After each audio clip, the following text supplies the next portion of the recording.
we go. Hello, everyone! Yay! We have a new logo today. Yay! Hey! Hey, it's Also, Con, I hope you know that your Fugi.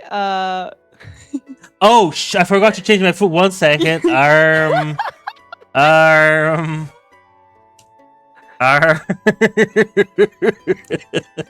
No, keep it. It's perfect. Okay. I Let was me. like, hang on, that's Catrice, and he's a cat. Wait a second, what's happening? That was my Fugi. Oh. Right? It's a really nice starting screen, right, Isa? It's because I set this for the Little Company collab. This is what happens if I mute on Discord. Based. And this is what happens if I deafen. Oh god. This is what happens if I deafen.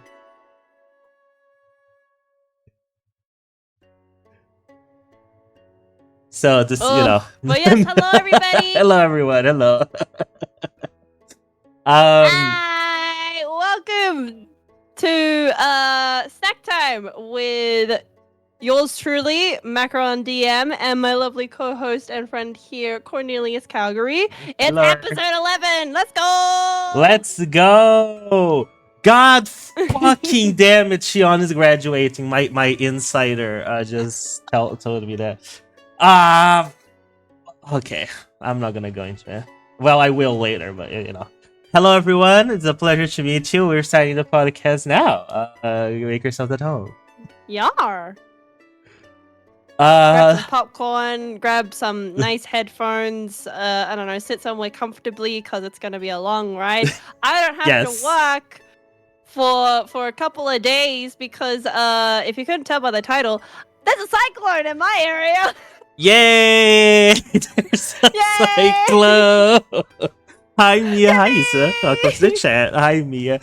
Yes. Hi Mia. A cyclone is heading towards Australia as we speak. Yeah. So, if... Actually. Mm-hmm.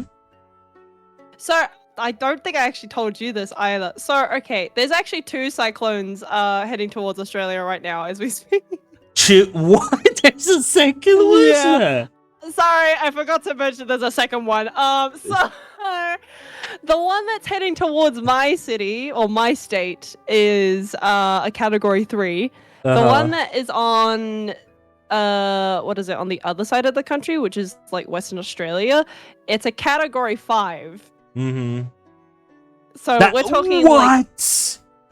Yeah, immensely dangerous cyclone, and they're both heading directly towards the country. So. Oh no! Love that. You might wanna, you might wanna start moving a little bit, maybe. Oh, it's fine. It's fine. We've combated stuff like this before. It's okay. Okay. That's good to hear. Also, I just realized Look, Oh, go ahead, sir. If it floods, looks like I'm going for a swim. Oh my! Don't say that. 1 second, because I don't know if you guys realize, but we have a new logo, which was designed by Macarons Truly. I'm just fixing it because immediately it is offset in my screen. Yay! There you go. I got a new iPad, and I bought Procreate, and I got me some new pens as well for Procreate, and I was like, you know what, let's make another sign because it's episode 11 commemorate I don't know, what do they call that? Milestone? What is an anniversary? Yeah, like a milestone. What's an anniversary after 10 years? That's not a silver jubilee, is it? I don't think it's a silver, it's something jubilee. Isn't it like glass or something like that? I think so. I think silver is 25 years or something. Commemorating our podcast for going for this long. You know what's crazy is that we started this last year, Corn. We have. Really have. We've come a long way. Yeah. We've come a long way. It was like our... Crazy. One of my first series on streaming, and I'm having a lot of fun. Yeah, super duper consistent. Yippee! Yeah. Yay! Exactly. Oh, clap, clap. Yes. It's okay, Mia. I'm sure Macaron will be okay. If we start hearing her, a little bit windy, we know what's happening. Yeah, I'll let you guys know if like the roof of my house has like decided to rip itself off, but I Don't think say it'll be that. fine. You'll be fine. Granted, there will be a power outage before that happens, so if the stream stops halfway, you'll know why. Uh, Yeah. Oh, that's a great question. Is why no share chat? It's because for some reason I can't get it to work. Every time we try, we initiate share chat and it doesn't work. I don't know. I think it just hates me. It's just me. it's been fucking 3-4 We tried episodes 4 and it still episodes. won't? Yeah. Oh my goodness. Oh, we've had it. We literally, like not even kidding to all of you, last episode, we literally tried like 6 times before the stream started. Yeah. And we were like, fuck this. I've had it. I've had Yeah. it. I'm not dealing with this anymore. I really need to sit down and try to figure out a way of how to fucking do it. Because it's been... We tried multiple times. Yeah, literally so many times, and it's just not doing it. And it was fine every other time we did it before, like the last 3 times now. Yeah. They just hate to see us win. They hate seeing us winning. Yeah, they gotta keep us down. They gotta, they need to sabotage the VTuber industry somehow. The bigger ones they ban, the smaller ones they silence. That's how Twitch rolls. I won't be silenced. I refuse to be silenced. You can't take me down. Literally. Yeah, but that's why. But don't worry, we'll figure it out one day. We'll figure it out. One day. One day. One day. One of these days, hopefully. Hopefully. Yeah. But we've got a lot to talk about today. Because Corn's been all over the shop in the last 2 weeks. A lot has been happening, chat. And that's the good thing about our podcast being bi-weekly. Because a lot of stuff can happen in 2 weeks. A lot of stuff can happen in 2 weeks. Thank you for the Guru redeem. So, beginning with the Globee situation. So, Dun, exactly. So, for those who don't know, Globee is a branch of the Brave Group, which is the VTuber agency that bought Idol and Globee. They have other smaller agencies as well, but basically they oversee all these agencies. And Globee is a agency focused on European VTubers. It was really good. They had a really good run. They had a very solid gens. And they released one of their latest gens was, I guess I should say, Square Mimi, Sarah Rosaria, and Maeve, which are fantastic VTubers. Sarah, if you're hearing this, your ASMR is top notch.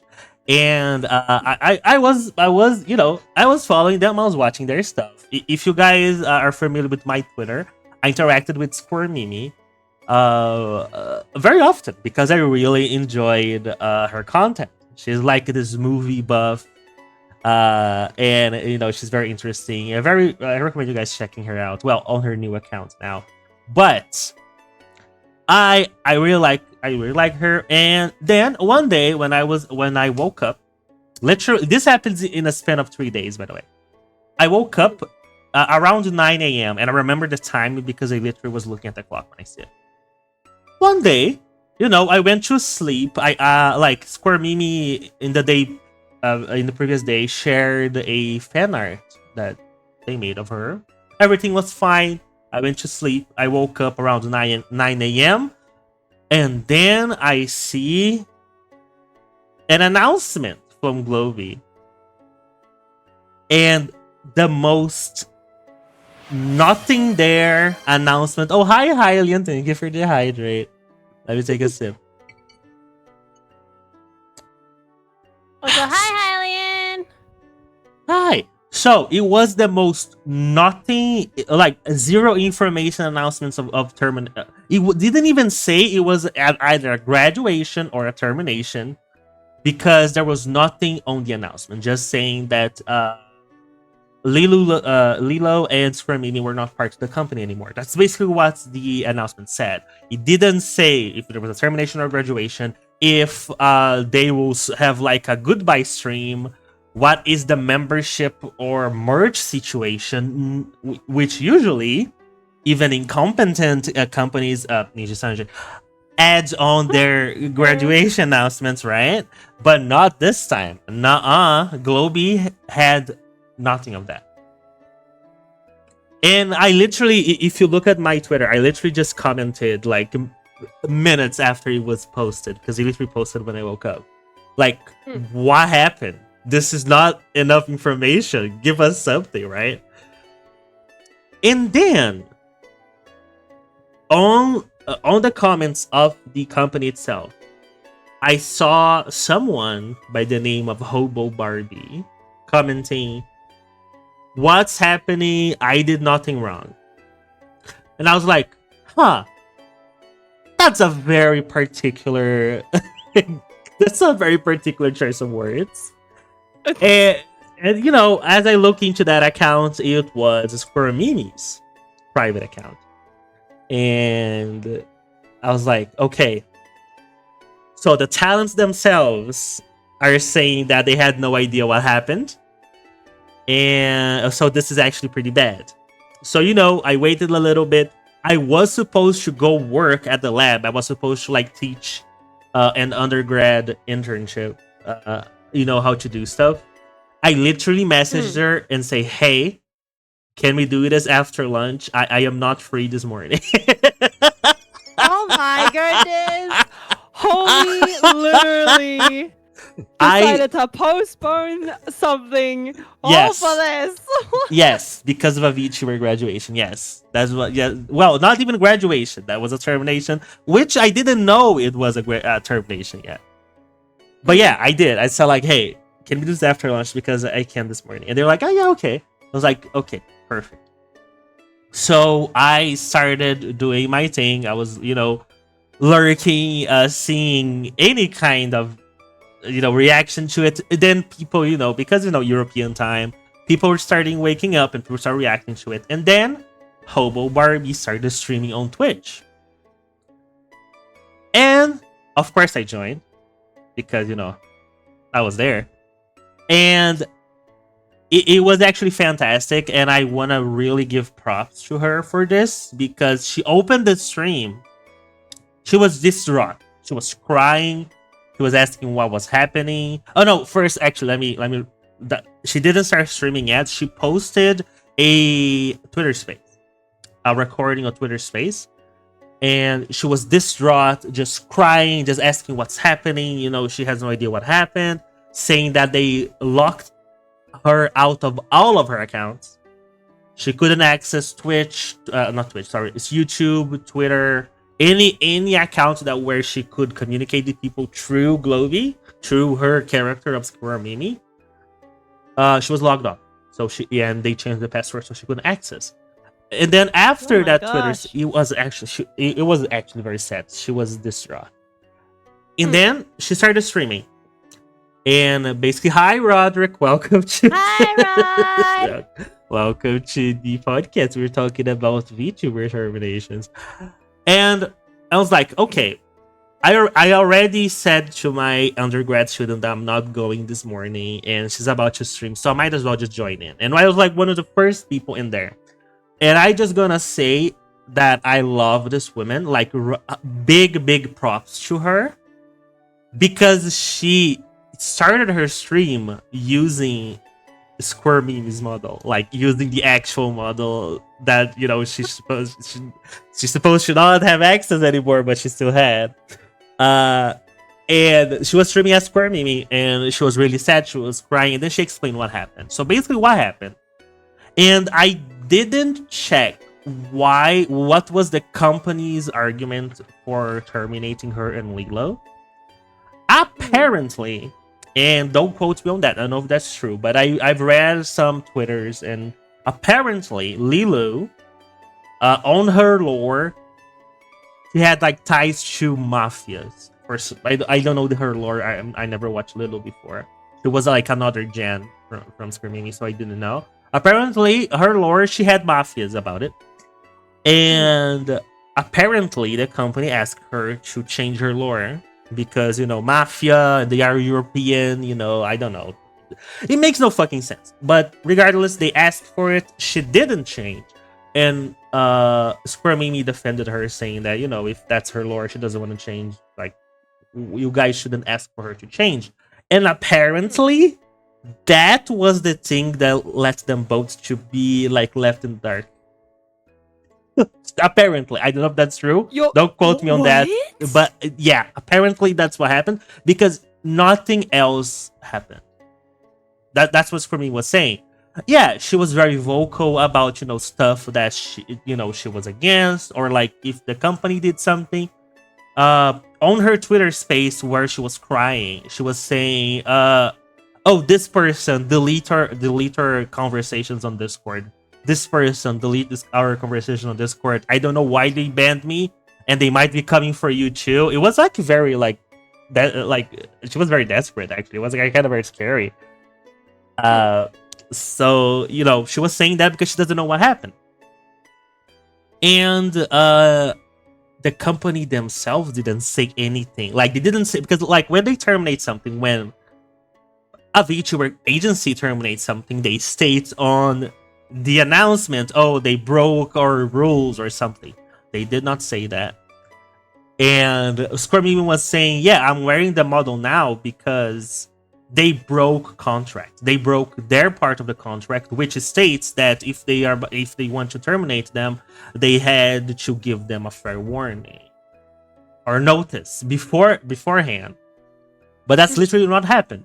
She said because she was basically on her on vacation. Basically, she didn't have anything planned, and she went to sleep. And she woke up with her manager messaging her. It's like, "Hey, we need you. We need to have a meeting to talk about something." And that was like 7 p.m. in the previous day, and she didn't saw it because she went to sleep. And it's like, "Hey, I didn't see it. Can we reschedule?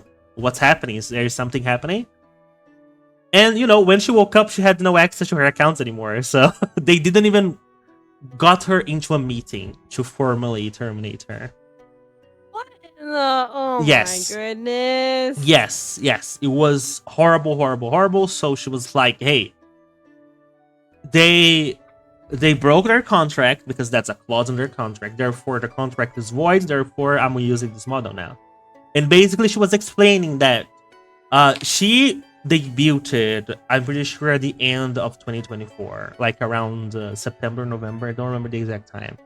But she debuted that time, but she has been working with Globee for a year because Square Mimi was of her design. She designed Square Mimi, and she loved Square Mimi because she was a slug/slime VTuber. She's a really fan of slugs, so like she built the character basically.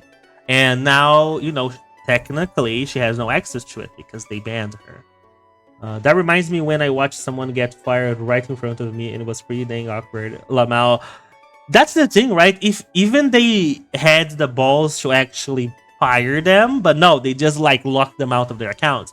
As she was streaming, she was saying, "Oh, I received another email. They changed the password on this account. Oh, they changed they kicked me off Steam, but I still have access to my model because VTube Studio does not require Steam to run." It was crazy. It was crazy. And to this day, they really did not give like a motive. And apparently they were saying that, "Oh, that meeting was supposed to be their warning, but since she didn't show up, they considered a warning given," or something like that. And that's insane. That's not. Oh my. That's not how it works. That's not how it works. Oh. Exactly. That's not how it works. Yeah, that was my morning one day. The other day, I woke up and the Globee posted a second announcement which said even less than what the first one said, so they didn't explain shit. And it just kept happening. I was like, what the fuck is wrong with them? Like, and one thing that Square Mimi said on her live stream was, if you guys think Niji Sanji is bad, wait until the Brave Group stuff comes out. So we might have, we might have big news coming in the future from Brave There's Group. a company coming out that just is doing all this shitty stuff. It's making Niji Sanji look like saints, and that's concerning. That's bad. That's bad, bro. If your company is literally being used as a metric in comparison to Niji Sanji, you fucked up. You fucked up bad. Oh yeah, for sure. Right. Granted, at this point, we have no news of anybody attempting to take their life yet, because on that standard, Niji Sanji is still pretty shitty. Yeah. But also simultaneously, if there is like a spectrum, Niji Sanji is on like the worst side of the spectrum. Like, this is worst case scenario. You should have never done this in the first place kind of situation. Exactly. If you end up even anywhere close to that, homie, I think it's time to pack up and leave. Time to pack it up. Pack it up, exactly. And and Square Mimi was very distraught. Like, when she was crying, she was saying, she was basically venting, which in hindsight, it might not be a good idea to immediately start streaming. But in her case, I understand why she did it, because she literally had contact with nobody else. They kicked her off Discord, so she couldn't contact any of her managers, any of her friends, true official channels. So she was really distraught, and she was talking about thinking about killing herself, like, on stream, and that was really sad to watch. I'm really glad that everybody was there. She had her mods there, so everybody was calming her down, and I'm glad that worked. But it is a very scary situation, and now she is working on the design, basically to reclaim Square Mimi. But this entire debacle of Globy, it's insane. And I'm pretty sure, much like what happened in Niji Sanji, this will result in a lot of graduations coming their way, because a lot of the members were also surprised. People canceled streams. Her co-highs were really distraught, which was Maeve and Sarah. So it was a really, really bad situation, and I was particularly affected by it because I am a big fan of her, and of course, she's still around. She's still gonna stream, so that's still happening. But the sole fact that happened is blood boiling. It grinds my gears that a company thinks they have the authority to do that to someone, even though breaking contract because they know, quote unquote, nothing will happen. But let me tell you, Brave Group, you're not situated in Japan. You can't get away with everything. You're not slick with it, homie. Oh, and you know what also they had on their contract? Apparently. What? According to the talents, a 1-year non-compete clause. So, like, if they leave the company, they wouldn't be able to stream for 1 year because they're not with the company anymore. And I realized that on UK laws, that's against the law. They can't enforce that. That's not enforceable. Yeah. Which is good for them. But holy shit, the fact that the company tried to get away with that is insane. Didn't like half of their roster cancel some upcoming big streams? Yes, I remember there was a slew of refund posts from Globy right after the first announcement. Yes, exactly. By the way, her membership channels, as far as I know, it's still up. So Square Mimi was saying, "Hey guys, just cancel your memberships because none of that money is coming to me anymore. It's all going to the company." So that was my last tweet, chat. And on that note, we woke up today and 37 minutes ago, Shion from Hololive just announced her graduation. So here we are. Here we are again. There's something stinky going on in there. I can feel it. Yeah, I mean, it's like what I told you, right?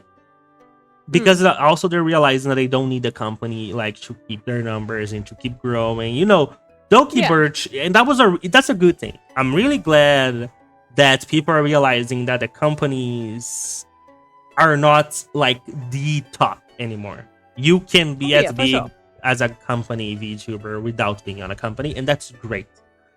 However, you know, it's kind of my fault to tie my happiness directly to anime girls on the internet. Because yes, it is your fault. Because then I live in a it is your fault. because then I live in a roller coaster. Love now, you, but like straight up your fault. Yeah, that's my fault. That's my fault. Okay, shoot me down, chat.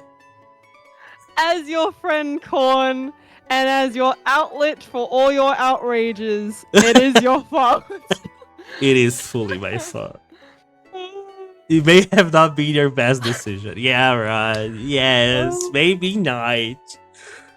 Baby. It's just, you know what's funny though, right? Is that so in the K-pop industry, particularly amongst like EXO fans, like EXO-Ls, because EXO goes through a lot of shit anyways.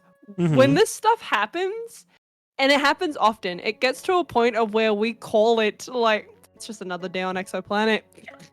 It's just another day in the VTubing community. Yeah. What difference does it make? Yeah. War never changes, y'all. War never changes indeed. Holy shit. Oh. But you know, some good stuff happened. Up shit. Yeah. Yeah, exactly. In retrospect, it was this week was much better than the last one, you know, because we had the Oscars, Brazil won, we had Carnival, which was really nice, and what else good that happened? Nothing else good happened, but that's about it. There were two things that happened that were good. Yeah, there's two things that happened that were good. Yeah. Oh yeah, my sister's birthday as well. Exactly. I hope you spoiled her. I did. Me, my mother, my father, and her husband, and her. We went for a restaurant to celebrate her birthday, and then we had cake the other day. It was really nice. It was a really good celebration. Yay! Yay! Birthdays are a priority, y'all. Don't you forget that. Be grateful that a person you love exists on this planet. Period. Yes, literally, right? In other news, what else actually? Okay. So last 2 weeks, right? What is it? We're going back into the what is it? The VTubing shenanigans. So Niji Sanji's Overture live concert thingamabob came out. Last week, I think it was. That happened? Oh, props for them. Yeah. So, out of curiosity, I watched the free section. Base. I have some notes. I have some things to nitpick. Oh, Christ. I have some things that really annoyed me. First and foremost.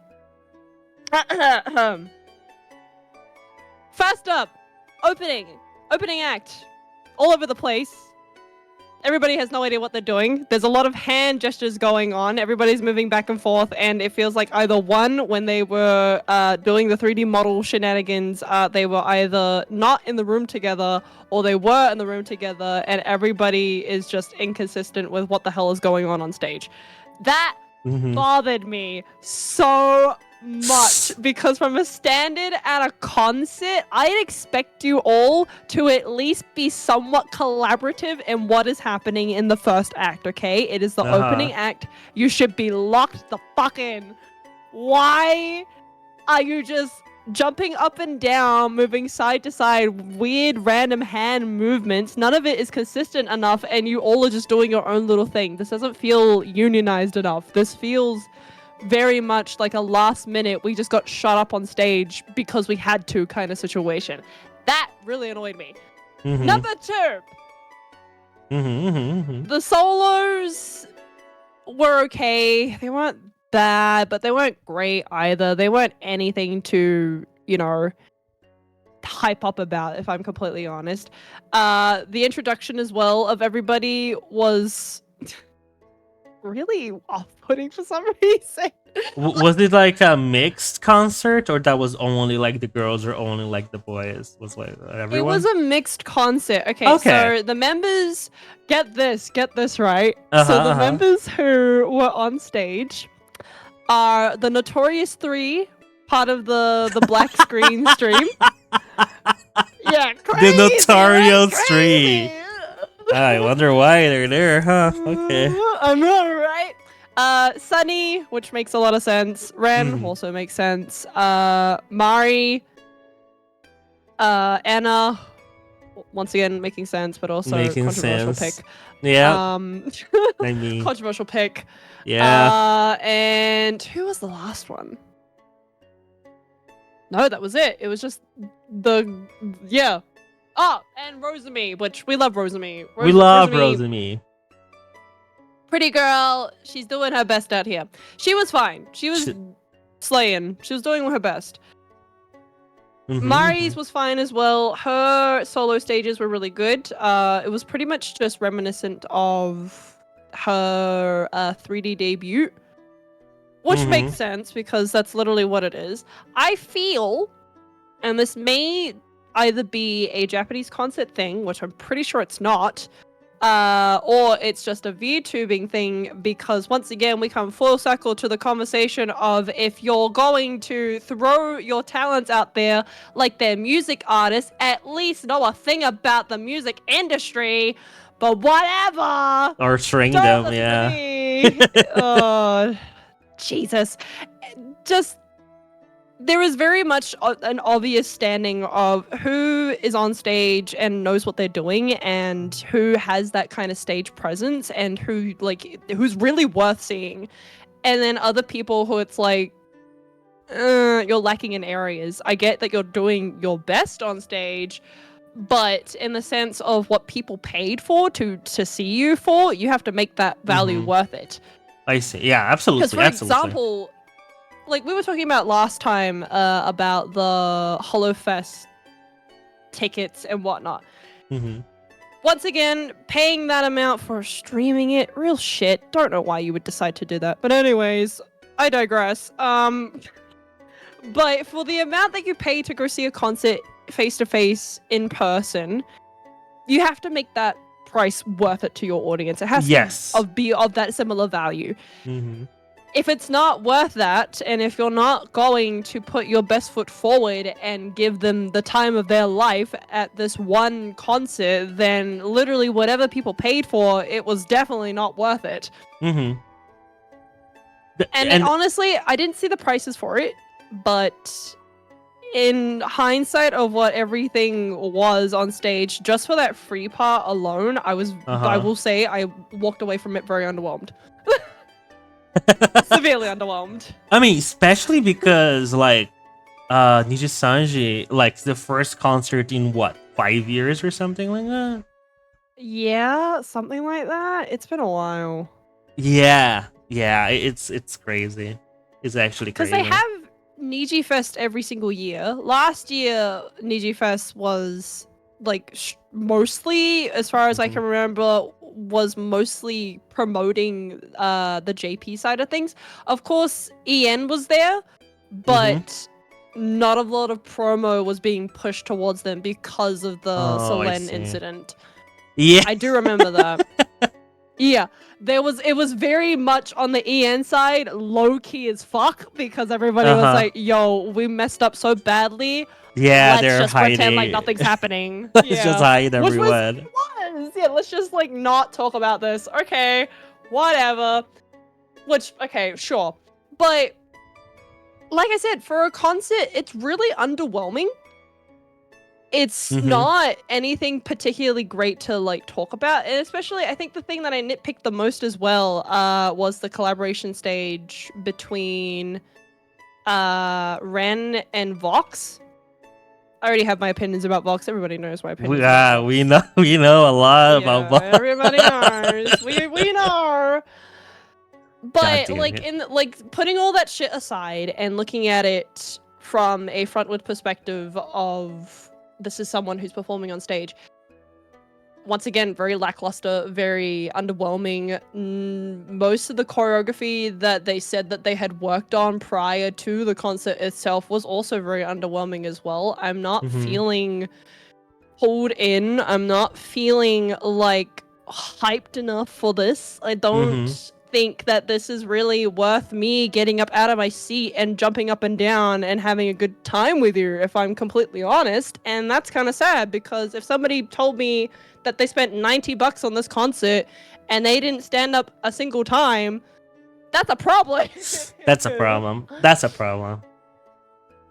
Because what do you mean? You went to an expensive concert and you weren't up having the party of your life. Like, if that's not happening, then what's the point Exactly, in going? especially on the price. Like, a lot of people were complaining as well because HoloFest is gonna happen the end of this month. And a lot of people are saying they're not watching because like, if you want to watch all the stages, the price gets really, really steep. So Oh, yeah. the companies have to have like in their mind that this is supposed to be the best time of someone's life to make it worth it, right? So Yeah. everybody would not necessarily needs to, but would want to do the best they can to deliver a good concert. And yeah, when it comes to Niji I Sanji, have to agree with you with that, yeah. yeah, when it comes to Niji Sanji, we know that's not the case. Well, yeah, okay. Well, first of all, let's go back, what was it, last year, I think it was, when they Oh, did yes. the AR Live. Screenshots came out of that, clips came out of that. I was looking at them all over Reddit, and I was like, these are kind of bad. I know I've this was a year ago, but these are pretty bad. Even back then, I seen comparisons between both. What wasn't even HoloFest, which is like the entirety of HoloLive, was just the EN concert and the AR Live, and the differences were very, very noticeable. Well, that's what I was saying too. Okay, so here's the two big differences between Holo and Niji. Holo actually does have a real foot within the Japanese music industry. They've been doing it for a while, and they promote their talents to have some sort of like concert music industry sort of experience, and we've seen that a lot with their concerts anyway. The choreography that they do, the singing that they do, like at least there is some sort of stage presence that they have when they have their concerts. Niji Sanji, where is it? I've got the plate's ready. It's right there. All you have to do is deliver. That's all you have to do. Exactly. And you couldn't even yeah, do that. that's a good point. Exactly. It's just, like, you shouldn't be leaving people, like, feeling like they could have been more. You should be giving that, like, your 100%. And if that's not there, if there's no real choreography that has been, like, you know, has been practiced, if there has been no real, I guess, what's the word? There's no real preparation behind all of this, despite all of you saying that you are prepping for this. If this is your best, give me back my money. Give me back, exactly. If this is what you tell me is your best, I want my money back. I want that refunded. Exactly. Like, we know you at your worst. If that's your best, then holy shit. Like, I would have given, like, considering that they had the AR live, and a lot of people were pretty disappointed in that anyways. And then we have this concert. Homie, Mm-hmm. I would expect you to take the criticism from the first time and improve even more from that. That's the whole point of criticism, is that you take that feedback and you improve on it. The most that was improved was the fact that some of the ones who actually, are like feel like they do belong on the stage and do want to have that kind of idol life. They actually are, Mm-hmm. resonating with the audience. They actually are doing crowd work on stage. There is some sort of presence among them. They're doing their job. Exactly. The rest of you, if you pushed a little bit harder and maybe, like, I don't know, put more effort into what you were performing, yeah, I'd be psyched. I'd be like, wow, that was really good. Not a huge fan of the company, probably not a huge fan of a lot of you guys as individuals either, but like, that was pretty good overall. I'd give that at least a 7. I'm giving this at least That's like good. a 3. Yeah. I mean, it's because it reflects, right? Because, like, Yeah. as far as we know, internally, Ninja Sanji, much like their stock market, is not doing really good. So everything will reflect on their project. Yeah. There's a saying in Portuguese that translating would be, uh, oh, I forgot how the saying goes actually. But what I'm trying to say is, if behind closed doors you're not going good, you are not gonna do good in public. So Yeah, exactly. no, That's a very good saying, actually. right? Yeah. So like, yeah. If you have problems that one you avoid trying to fix, or three directly contribute to make them worse, yeah, of course your projects will flop because like your talents are being mistreated. Like, Yeah. do you really think they're gonna give their? Of course they will do it for their respective audiences, but they still have it on the back of my mind, like they were not gonna give their blood and tears for a company that does not care about them, right? Yeah. Which, fair enough. Nobody would. And if you think you Yeah. are, you shouldn't. You shouldn't. Exactly. Exactly. You should not. But yeah, I think the other point as well, the hilarious part that came out of it, this was like months before the actual concert itself, when they were promoting it, was that the poster came out and everybody's immediate thoughts was, guess who's already there in the poster? Alira for 1 and Vox for number 2. The golden people, the golden boys. Yeah, the golden boy and the golden girl. Well, Exactly. I wouldn't even call her golden girl, because she's more or less just, I don't know, she's like been slapped underneath a bus and she's stuck there forever. Not even under the bus, she's on the front of it and she's being forced to do all these things. And it's not even like getting appreciated for it. She's got like window wipers and flies running into her mouth. Yeah. Like, it's that bad, but she's on full display. It's heinous. It's really bad. I'm pretty and she's sure. putting herself through all of this, and it's like, girl, Exactly. like, I'll admit it. Yeah, we were all pretty pissed off at you for what you did during that black screen, but have some self-respect for yourself, girl. Like, come on. Yeah. No. Yeah. This is not worth putting yourself on display for. You could have just said no and left. Exactly. And that's probably Fuck would be having no job. You'd be better off without a job in the company, honestly. That would be the best course of action. Hi, Luke. Welcome to the stream. Welcome to the Luke. podcast. And I would say, too, like, I have not seen any kind of announcement. Because that's the thing, right? Every project, every merch project, every collab, every single thing that Ninja Sanji does, Elira is there. But, like, she doesn't have a online presence anymore.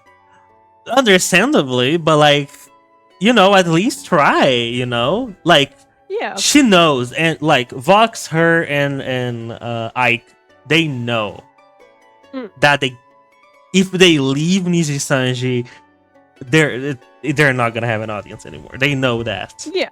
So like, at least try to be active in the only place Yeah, where you can you work, right? literally sacrificed yourself to the Your wolves reputation. to stay here to do all this, so you might as well. Yes. And You've like, got no other option now.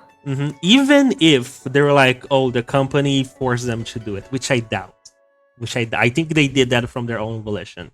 But even if that's Yeah. the case, what can we say? Is a cautionary tale. You literally destroyed your reputation, to leak your company's boots, and now Yeah. you're now like, I'm being it. Oh, no, right? This is crazy.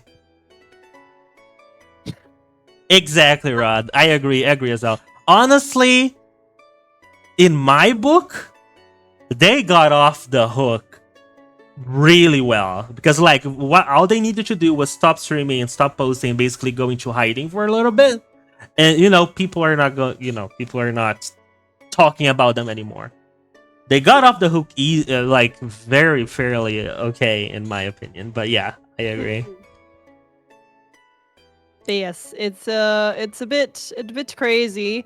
Was not surprised when the concert was announced and they were like, "Oh, Alira and Vox is going to be there," and I was like, "They're literally dead front and center. Everybody Yes. else on the poster are all in the back. They're right up front, and it's very concerning." But I would just no. It was kind of a mid concert. I will say it's like a 4 out of 10. And I say 4 because literally only what? Rosemi, Mari, Ren, and Sunny are the ones deserving of those points. Anna is great as a singer, but because she's so controversial to have on stage in general because of her comments that she said in the past, and the association of her with the rest of the Ethereal girls and what's going on there, and also that whole ordeal of the whole witch hunt that happened and whatnot, it's very 50-50 with her. Yes. It's very much, you could fuck this up at any point, and you have done so in the past as well, and it's a bit of a worry. Yeah. So I will not be giving out pity points. Yeah, on her defense, Anna has a angelical voice, but yeah, that's about it. Yeah, in the sense of like critiquing the concert as a whole based on vocals, I would give it at least a 6, because roughly most of them who are on stage can all sing. Vox has been learning how to sing, but I wouldn't say that he knows exactly where his vocal range is at present. It's more or less he's shoved up there because we said so. No, Macaron, I fully commend you for, sitting through that. If I was watching like anything and Vox showed up in my screen, I would just fucking rage quit. So I commend you for that. I'll be honest, when he like started yelling on stage and like talking about like, I hope you're all ready for the concert, I was regurgitated. I was like, homie. He does that like annoying voice of his. Oh, I hate, yeah. Where it's him purposely shouting like aggressively. Like it's with purpose, by the way. I say that with purpose because there are people who shout aggressively and it's like it's just there. It's just in their vocal range. Whereas like it's forced sometimes. He does the forced kind of aggressive like yelling out to the crowd. And it just irked me. I was so annoyed. I was like I hate listening to you because all I can think of is he has a manipulative voice. Oh, the fucking manipulative. What? Man, that was. Are you kidding me?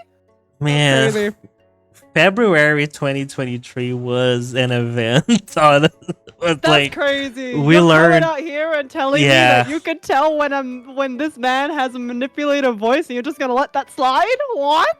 You don't think there's any problems with that? No way. Yeah, you don't think there's anything wrong with that? Oh my gosh. Wild. But whatever. Yeah, no. The crowd work, it was okay. It wasn't great. Him being front and center and announcing everything as the golden boy leader that Niji Sanji has pinned him as, even though he's absolutely not deserving of that. Just no. Mm-mm. Yes. No, I almost regurgitated. I almost like spewed.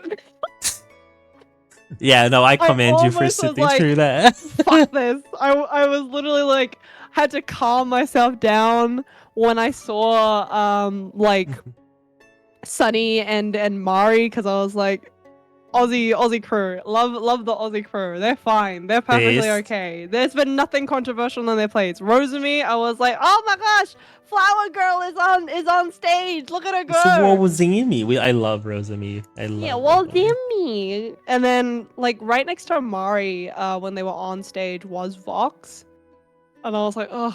Like, ew. Can we get this over with? Ew. Yeah, I was like, can we get this over with? Can we move on? Yeah, it. Was Carly there? Yeah.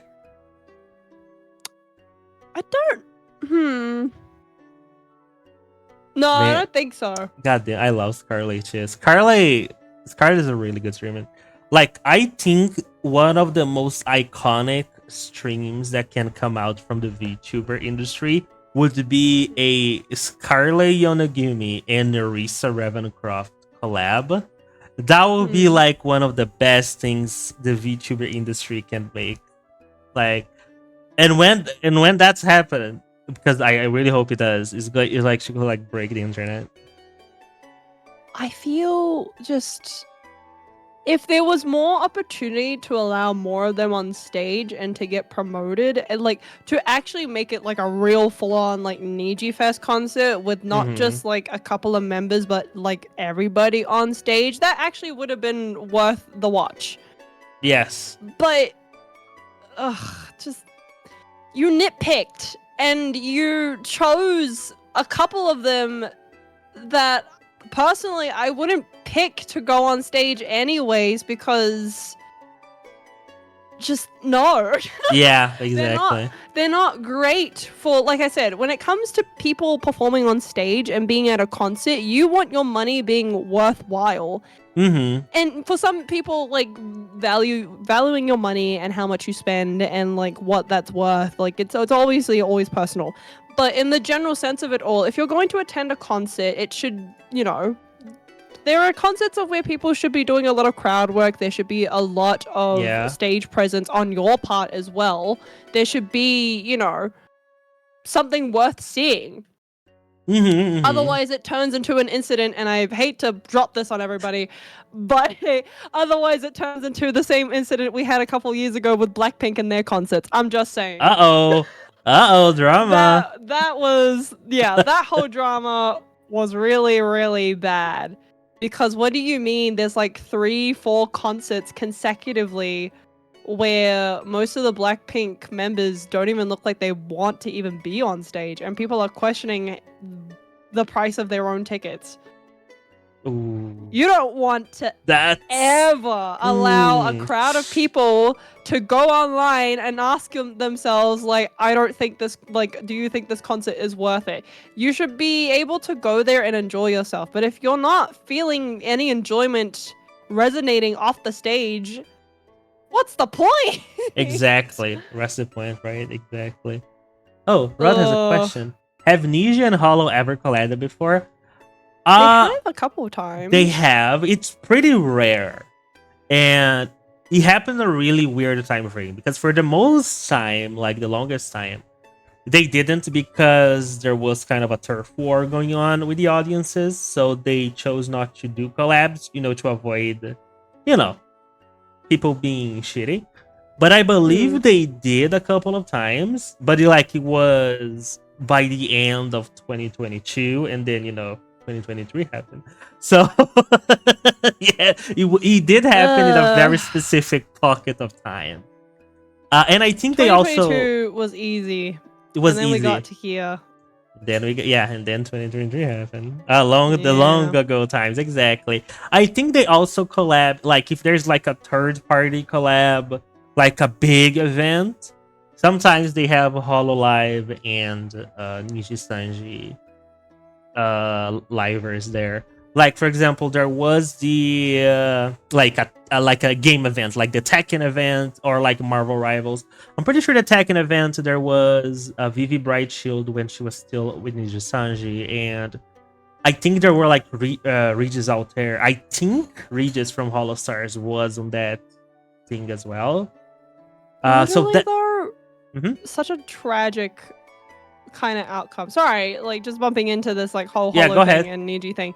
Go ahead. But like tragically so sad for Vivi to end up leaving.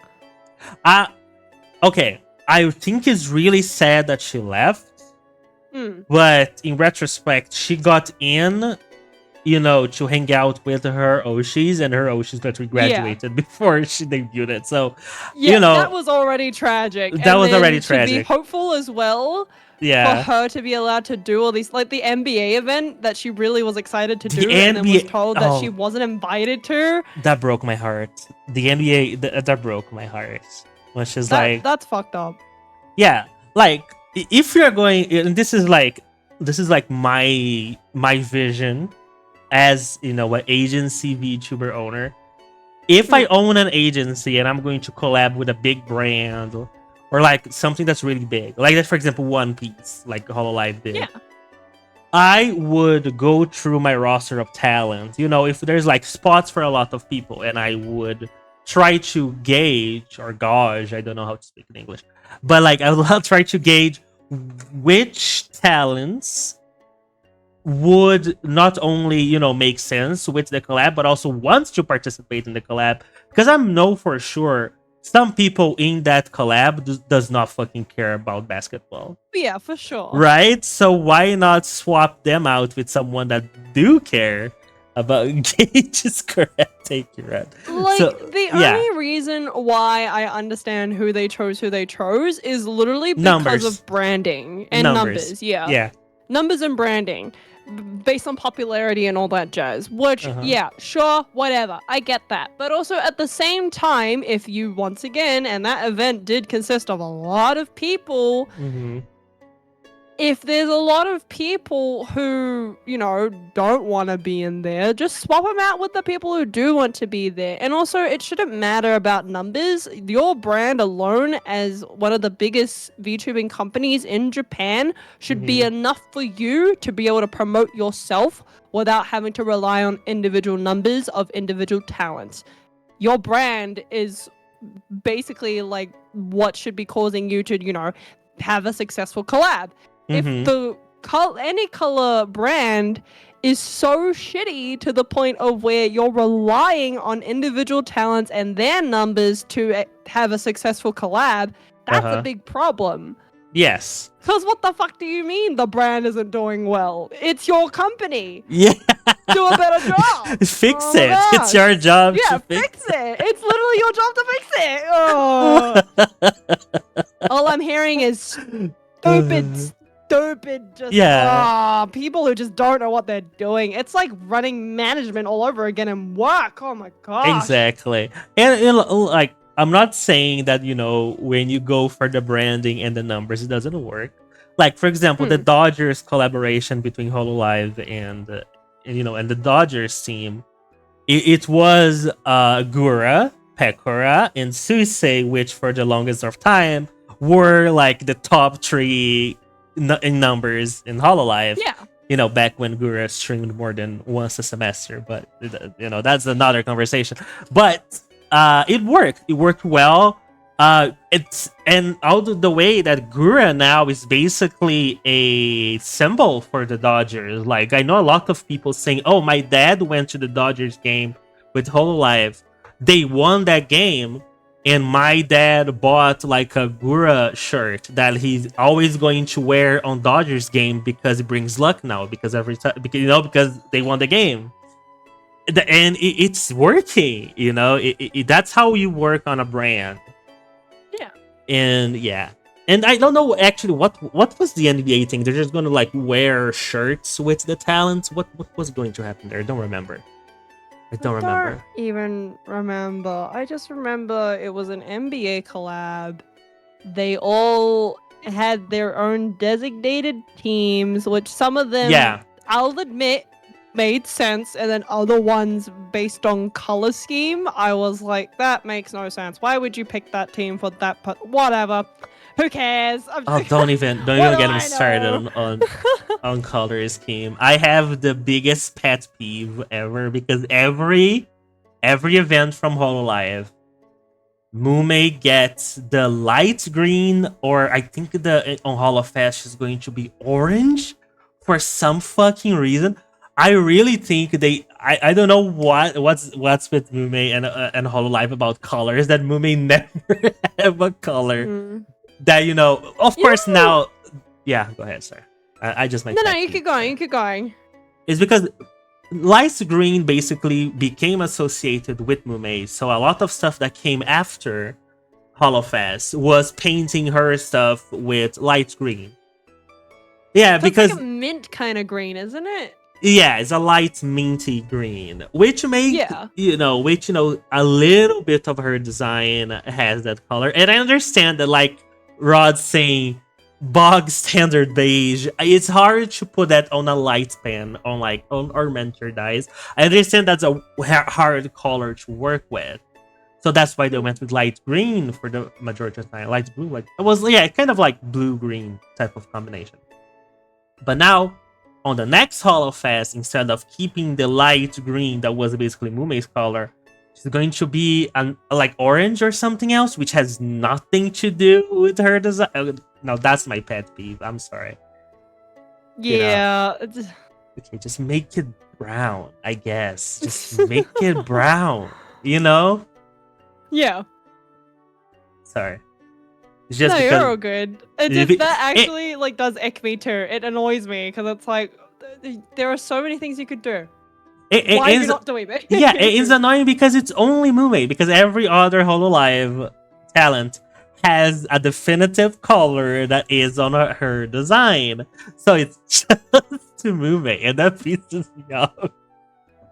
Okay, but here's my issue with this whole NBA collab when it came go ahead, out, sorry. right? Yeah. My biggest issue was that it's NBA, which, as we know, is the National Basketball Association, yeah. which mostly is based in the US because a majority of the teams are American teams. I know where you're going with this. Why? Tell me why is a Japanese company promoting an American brand? Well, makes sense because they do have an English brand, right? But the problem is they had Japanese. A majority of them weren't even. Yeah, they had Japanese talent on the end. Like what? Like, if you're using your entire roster, right, of English, and you still have teams to go, then sure, you can get some of the JP. But if you are purposefully leaving some of the English talents out of that collab and then have JP talents instead, it's actually mind-boggling. It feels like targeting. You feel like, you know what? You don't have the numbers, so you don't get to participate in this. That's crazy to me. That's crazy to me. And yeah, this is the other crazy thing to me too, is that on the front page, there's 1, 2, 3, 4, 5, 6, 7, 8, 9, 10. 10 members of all of Nijisanji, of all of any color on the front. 2 of them are from JP. What the fuck is happening here? There are 30 basketball teams in the NBA. Why do you only have... How many is this? 5. Why do you only have 10 for 1 for starters on the front? And number 2, why was there not given an opportunity for more talents to be involved in this collaboration when there are 30 fucking teams? Come on. Exactly. You had a shot and you could have just used it, but you chose not to. Oh my god. Exactly. It's insane. It's insane. Okay, point two. Back to colors. So I'm gonna just I'm gonna describe this to all of you because you can look it up yourselves anyway. So first team is obviously Vox. Doi. Chicago Bulls. Makes sense. Goes with his color palette. Chicago Bulls is red and Yes, black. makes sense. Yeah, makes sense. Next to him is Uki, who has Milwaukee as his team, but Milwaukee is green. Uki Oh, is yeah. purple. He's purple. Literally, Violetta is in his name. Yeah, Violetta. The color is in his name, and you gave him green? Yeah. I'm yeah. sorry. Make that make sense to me. Why does he look like the most casual and out of place thus far, by the way? Thus far, there's still more to go. But we're only at member 2, and it's just an average Joe. Exactly. Literally, right? It's just an average Joe on the front. No color association. I don't even know if Uki even likes basketball. Like, I doubt that he likes basketball. Yuki Violetta is the type of okay. I don't wanna. I don't want like to. not to assume, but like at the same time, based on the people they picked, a majority of them don't look like they're basketball fans, anyways. And number 2, if you were a fan of the NBA, Milwaukee Bucks is definitely not one of the picks you would make. Nobody I know when it comes to NBA even likes the Milwaukee Bucks. I don't think Yuki Violetta likes basketball because there's white people in basketball, and he has problems with it. Crazy. But yeah, what? But yeah. And also you just remind me why I also have a problem with Vox is because he took my colors like red and black. They're mine. We did talk by about rights. this. Yeah, we did talk about this. Like, you know what? Niji-san, if you're hearing this, I would work better with those colors. Just like Well, this is the thing as well. We talked about this last time at the end of last stream when we were going through. By the way, for those who don't know this, if you actually go to the Niji-sanji website to look at the talents, you can filter it to who has the most subscribers. You want to guess who's at the top? Crazy. Why is that a filter? That's suggestion? crazy. That's crazy. Why? Yeah, why? Mean? Like even from like a audience standpoint, what difference does he make? Because that's literally telling you, hey, these are the ones people are watching. Go watch them. Fuck the others, right? No, yeah, that's literally what it is. That's basically what it is. Which, like, once again, coming full circle to why is that one of the filters? Hollow doesn't even use that filter. It's literally just based on like names or like who debuted first. That's it. It's separated Those are in the only gens, suggestions. Yeah. Is debut What the fuck? Oh my goodness. That's crazy. That's weird. Why would you do something like that? But yeah, like last time when we were talking about the color schemes and like the the rankings, which is wild. We were talking about Vox and his design. Great design, by the way. His base design, really good. Yeah. The person behind it is the problem. Yes. And what he has become is also a big issue. Allegedly. Yeah, just you know what I get sued. Yeah, we have to shove the allegedly bar on it at the present, but like still simultaneously at the same time with the way that he acts and the attitude and like his response to a lot of issues and whatnot, and not really taking accountability for a lot of stuff that happens. Tragic that a really good design is occupied by someone who has a really bad personality. Like, that's actually sad. But anyways, moving on to...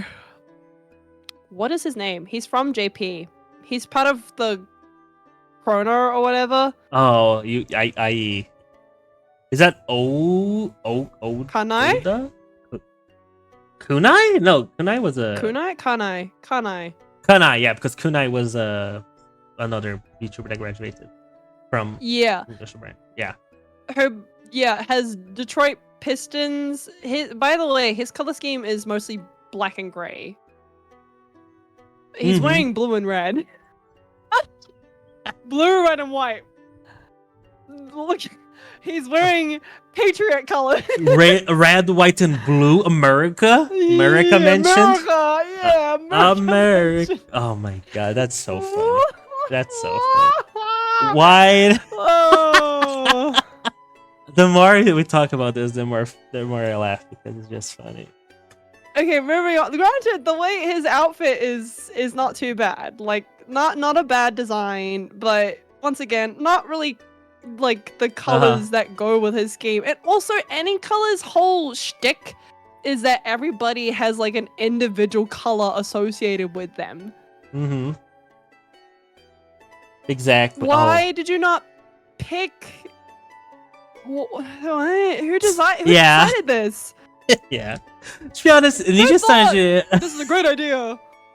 Ninja Sanji has some really good designs, to be honest. But oh yeah, they have great designs. But also simultaneously, when it comes to promoting said designs, it's like, yeah, you're picking the wrong people. You have set colors for a reason. Are we just gonna discard that? Are we just gonna push that to the side and say, no, that's not real? That's not a thing. What? Excuse me? You like hype up all this stuff. It's literally in your company's name. Yeah. What do you mean? Oh, whatever.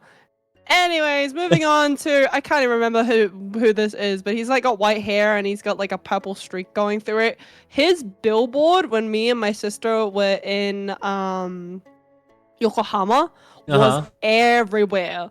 They were like promoting some Christmas event for Niji Sanji, and I remember seeing it on this giant mall in Yokohama, and I was like, that's crazy. Never thought I'd see that in person. Wild. Niji Sanji JP is like really big. Like really, really big in Japan. Oh yeah, they're huge. You go to any Animate store in Japan, and Hololive barely has a shelf.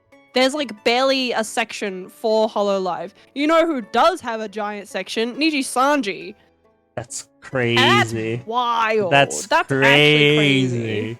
Speaking of, I just remembered. Now, actually, my mind just returned into it. Didn't you bought a figurine for me in Japan? I did. I was actually gonna talk about this. I was like, I need to get this delivered to you. I need to get yours and Loaf's stuff delivered. Because I sent Gumi stuff already, and he loved it. I still have your stuff and Loaf stuff. The only reason why I couldn't send Loaf stuff was because Canada was on a strike, and it's finished now, so I can actually send it to him. And then for you, it's like, oh, I just keep forgetting that I have this thing. Oh! Did you hear that, chat? Okay. Okay. It's on my couch. It's literally sitting on my couch in my living room. It's just sitting there. And mom and dad just like walk past it, forgetting it's there. And I'm like, oh, well. It's okay. I'm not like putting you in a spot or anything. It's just because I just remembered. It's because you mentioned Japan. And I was like, oh wait. Don't worry. I just remembered too. So like whenever you're ready to send me information to get it over to you, by all means, I'll get that thing wrapped and sent. It's gotta go. No, it's okay. Because I'm like, you know what's also funny as well? We're like jumping from topic to topic. That's we always the whole do. Entire podcast, guys. Yeah, that's the whole podcast. If you're new here, that's what we do. But like, the funny thing about the figurine itself, well, also just talking about Japan in general. So a lot of people I haven't seen for like what 2-3 months. I've been home for like 2-3 months. So I see them and they're like, oh, like where have you been? What have you been up to? And I'm like, oh yeah, I just got back from Japan. I didn't just get back from Japan. I've been home for like 2 months. It's just like, that's the most significant thing that happened to me. Nothing else happened. Oh, I see what I still think about Japan. It's still fresh in my mind. I mean, it was a good trip, to be honest. So that makes sense. It was a very good trip. I was very happy to be there. Especially Korea was also an amazing experience. Also, thank you for the stretch, Hylian. That'll be great. But yeah, no, definitely it was really good. Also, going back to the topic of Hololive, because I did mention this to the boys when I was in Japan. But to anybody else who's a big fan of Hololive, check who you're standing. because if you go to Japan, for some reason, there is no EN merch. There is only Oh JP. yeah, I remember you talking about it. Oh, God damn it. I'm not even kidding you. I went to 5 different Animate stores because Animate is all over Japan, specifically in Tokyo as well. Uh-huh. None of them had any EN merch. Not a single drop of it. And I was like, what's happening? Okay, cool. I guess we don't talk about EN in Japan, I guess. I guess they hate. Yeah, no, it's not the case. But yeah, Yeah. I know what you mean. Well, because when you guys were like, oh yeah, like if you find any Hololive merch, like I'll take that. And I was like, okay, cool. I'll look around for Hololive merch. And I was like, these are all JP members. There's no EN members here at all.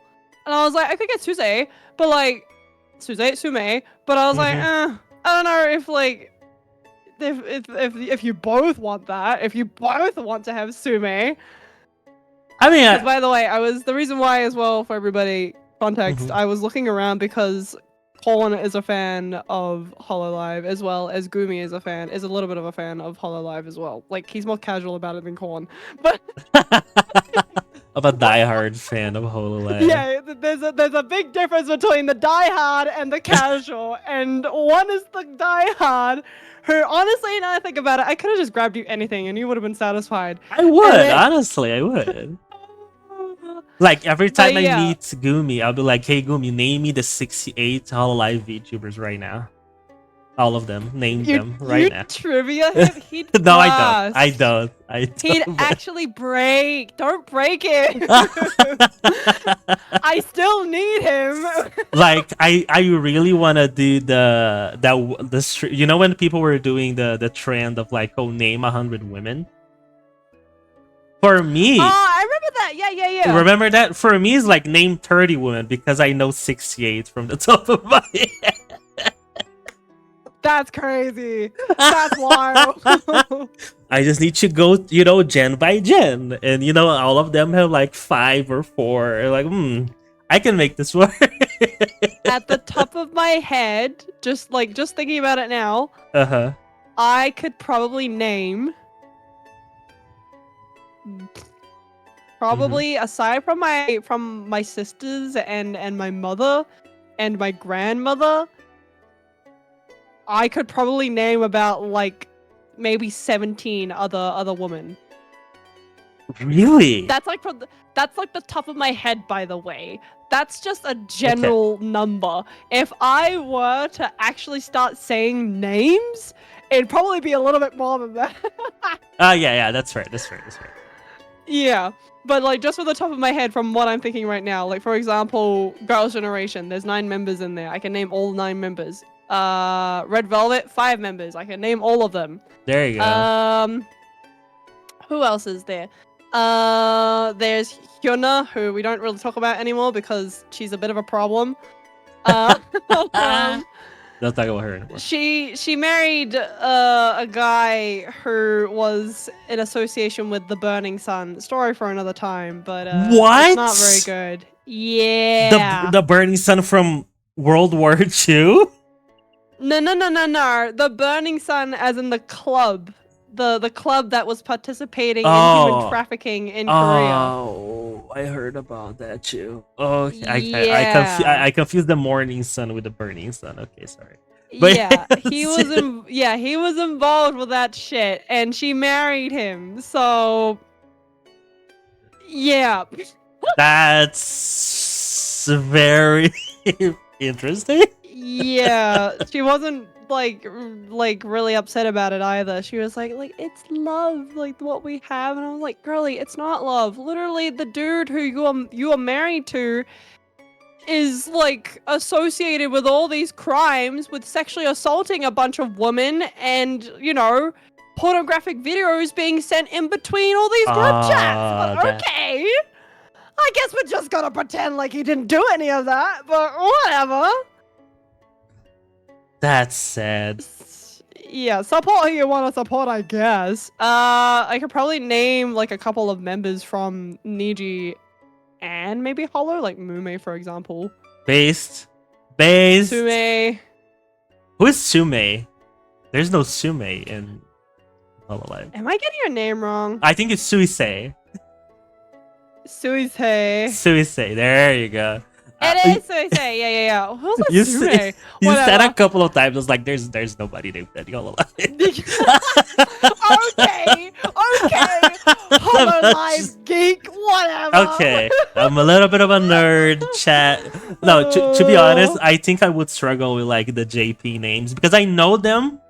Like if they show me a picture, I know who they are, but I'm really bad at names, so I'd show you a picture and you'd be like, oh yeah, huh? Oh yeah, her, yeah. That'd be the end of that conversation. Yeah, I know that person. Oh, like who else was there? Oh yeah, there was Hyuna. There is, what is her name? This is what I mean. I could say that I can name people, but like I get mind blanked. That's the worst part. I do that shit. Like you could like right now name me all 68 Hololive people who you know. Okay. That's what I'm saying. Let me go. Yeah. It'll take a while. It'll take a while for mine out. Because ID has very few members. I remember them all. I know Ian because I watch them basically every single minute of my life. But then JP, they have a lot of JP. Like JP has a lot of gens, and also I think it's more than 68 because there's a second Flow Glow gen. So there's probably more than 68. So yeah, he's gonna get to like 100 soon. It was like it's gonna happen. Hell yeah. Pretty sure Ninja Sanji passed 100 talents in their branch. I think so. There's a lot, considering they were pumping them out every single month at that point. And there's a new one coming out, a new boy group. Yeah, the boys. A new boy group. I wonder who they are. Because the track record, it's not going good, guys. It's not great. It's really not great because the worst part too is when a new gen is released, and it's usually with the boys as well, which like is sad, but also like simultaneously at the same time better that we know now rather than later on. Is that there's always controversy that gets dug up before they've even debuted. Yes, which it is what it is. It is what it is. Now, if you asked me to name 100 guys, I probably could. That makes straight sense. up, I probably could. That makes sense. Yeah, I can see that. Like, especially considering, for example, straight up off the bat, EXO used to have 12 members. So that's already... That's a lot of people. Yeah, that's already 10. GOT7 has 7 members. NCT has 25 members now. Yeah, 25. I think with the addition of NCT Wish, there's 25 members in NCT. 25 members in one group. I mean, when you think about AKB48, there's like hundreds of them. So okay, but that does that count though? Does that count? I mean, kind of. It's a similar situation. So, for example, Exile, who are a similar case to AKB48. Just there's a bunch of subunits that are part of Exile as a whole, but they're not called Exile. They're called something else. I see. Okay. Same thing for NCT. There's 25 members in NCT in general, but there are different subunits that each of the members are part of, and then there's NCTU, which is a kind of music unit thing where like there's like, so obviously each group has their designated members, and then NCTU is the one unit that doesn't have designated members because the members get swapped out from time to time to promote a new song,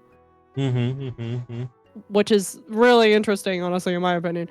But yeah, that's 25 members. So 25 plus 12 plus 7 plus probably 9? I think. Who's That's the a lot of 9 who I'm people. thinking of? there's a group that has 9 members that I actually can name. Oh, there's also 17, which has like 13 members. So I can name them as well. Oh, and Super Junior, who also has 15 members. Damn. So yeah, you know what? I'll So get to yeah, 100 in no time. you're over 100 at this point. Yeah, I'll get to 100 in no time.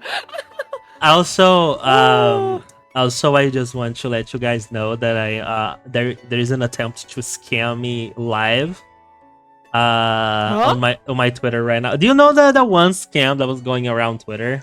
Let me show you. How do I make Twitter messages like its own web page?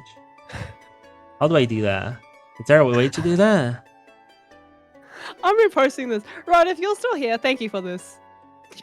What? Roddy, what? Go to my Twitter. Go to my Twitter right now. Oh, Christ. Okay, let me go to my Haran. Oh. Haran DM.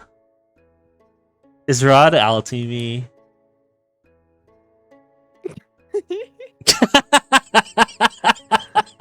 Ah, that's so good.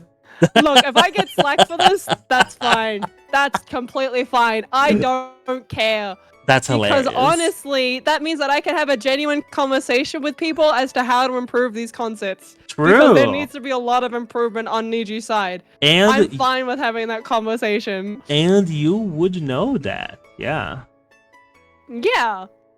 I've had my fair share of concerts. Literally. I know what to expect from a concert, and I know for a fact that it should start with a bang. That didn't start with a bang. It literally is. If I'm 100% honest, it didn't start out that way. It did not start out that way. Let me... But anyways, to the scam. What is the scam? So it's a scam that let me also stream on Discord. One second. Share screen.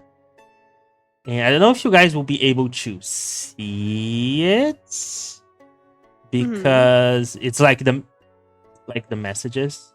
So, but it's this. I think this account got hacked. It's someone that's also like an affiliate VTuber, and they're like, "Hi, do you have a? Can you hear me? Yeah, I can hear you double. Oh, it's because I'm streaming on Discord. Mute the. Oh, it's okay. Discord. It's okay. It's okay. Okay. I muted you. Fantastic. So, hi, do you have a second? I have something important to share, so please don't be mad and take this seriously. I was like, huh? I'm streaming right now. Everything good? Please go ahead. And this is the block of text. I need to hear you. La, la, la, la, la. I reported your ex account instead of someone else's. I'm the one who reported you accidentally. I got panicked and lost control of the situation. It's not good because it was quite alarming, and I told so la la la la. Basically, they're telling you they reported my account and I can lose my account. So they want me to contact this person, which I assume is the scammer, and basically they will try to take over my account. And so don't fall for that, guys. I'm gonna see if this person. I'm gonna message this person. What the fuck? Ryan. Oh, the account doesn't exist at the moment. That's Oh, it's a Discord ID. It's a Discord. It's a Discord hell ID. Yeah. Hell yeah. Chad, let's go into an adventure, Chad. Chats. You know what this reminds me of? What? So there's a series called Scam-A-Lot. Mm-hmm. And it's about this guy who at one point in his life was getting a lot of scam emails, and he at one point was ignoring them, and then he was like, what happens if I respond? And he starts responding to them, and he has like these genuinely funny conversations with these scammers who are trying to get money out of him. It's actually so funny. Hold on, let me see if I can find it for everybody while you talk to the scammer. I'll talk to the scammer right now. Hello.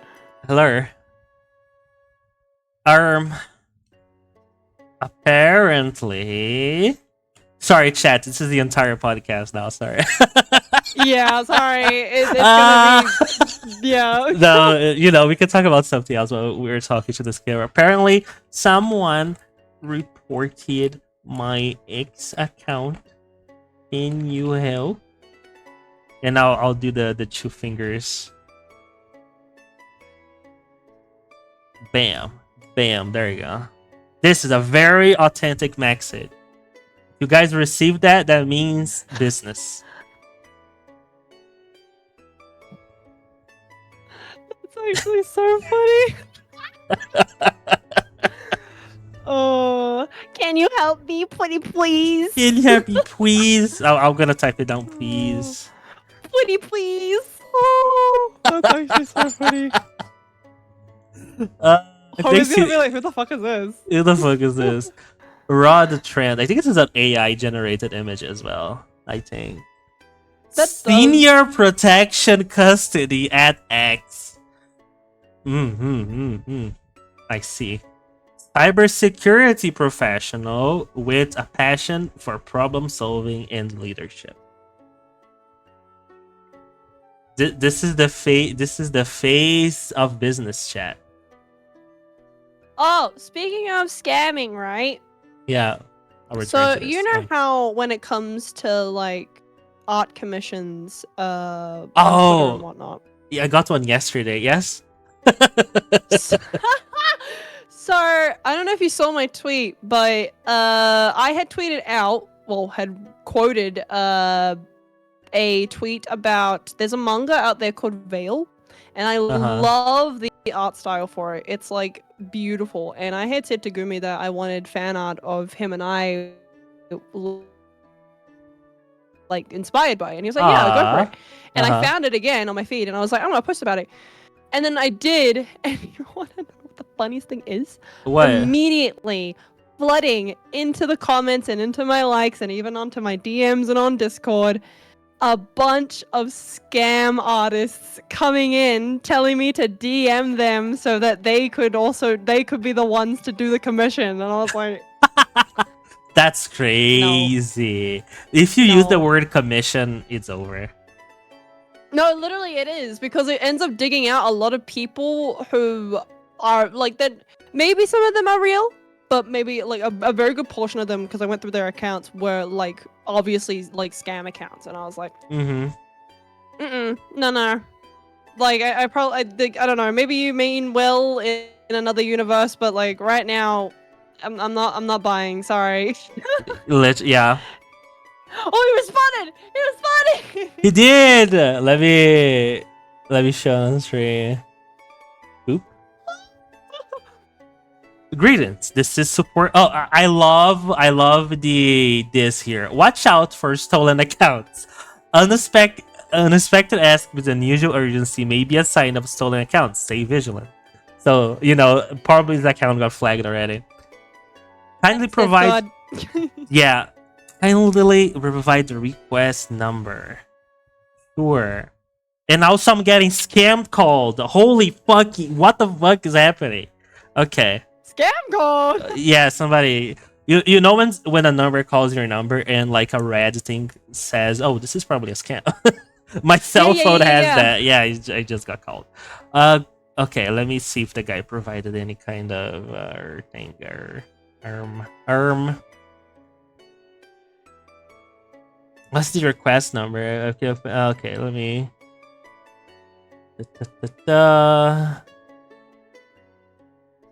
Jesus Christ. Is there even a... I don't think... Did they send a request number? Like, sir? Well, failure number 1. Was not informed of a request number. But, however, I received this image. I feel sorry. If the actual shamanic wolf, if you're hearing me, I hope you get your account back, buddy. The guy that messaged me, absolutely, yeah. he got hacked. I'm so sorry about that guy. For sure. I think he's... Oh, there's the number of the request on the image. Is request 405-57035. It's a big request number. Yeah, go Yeah, ahead. that's Sorry, a my friend. giant quest number. I just, you know, I just. Hey, in the Oh, meantime, there you here's an go. example of Mm-hmm. of of Scamalot. Let me see.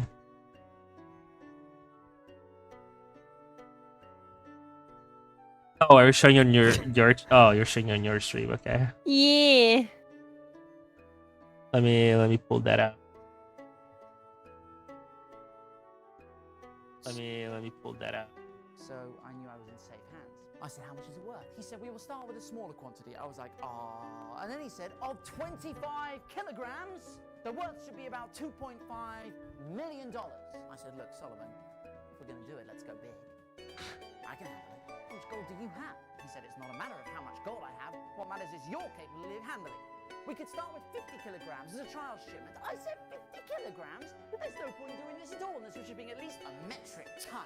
He said, what do you do for a living? I said, I'm a hedge fund executive bank manager. This isn't the first time I ship bullion, my friend. No. I was like, now look, where are you based? I don't know about you, but I think we're going via the postal service. You'd ought to be signed for. I said, oh, gold. He said, it will not be easy to convince my company to do a large quantity shipment. I said, Solomon, I am completely with you on this one. I am putting together a visual for you to take into the board meeting. Hold tight. I said, Solomon, attach this email. You'll find a helpful chart. I've had one of my assistants. Jesus. I'm no statistician, but I think there's definitely something. There's definitely something going on. Jesus. I just an undeniable correlation. We need to be shipping as much gold as possible. He said, I will be so much happy if the deal goes well because I'm going to get a very good commission as well. And I said, that's amazing. What are you going to spend your cut on? And he said, on real estate. What about you? I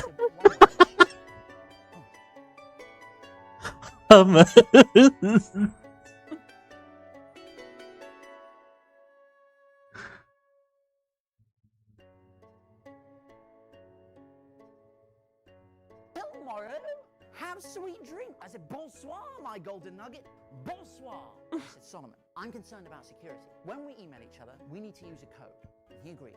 And so I said, that's amazing. I said, Solomon, I spent all night coming up with this code. We need to use it in all further correspondence. Lawyer, gummy bear. Bank, cream egg. Legal, fizzy cola bottles. Plain peanut M&Ms, Dr. jelly beans, Western Union. A giant gummy lizard. Please call me Kit Kat and all further correspondence. That's what I have to do that in my. I have to answer this guy with that. That's so Is good. the deal still on? What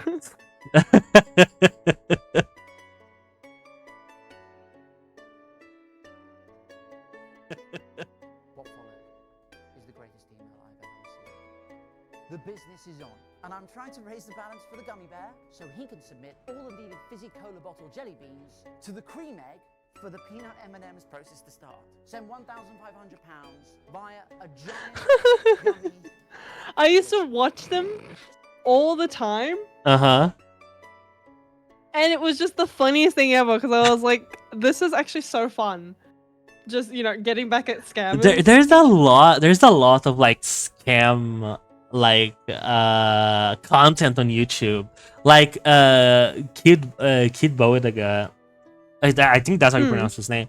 He's the one that does like the scam calls, like from the guys from India that wants to like scam money out of old people, and he goes on a fucking tangent with them, you know, pretending to be an old person, and then giving them false information, and then like falsifying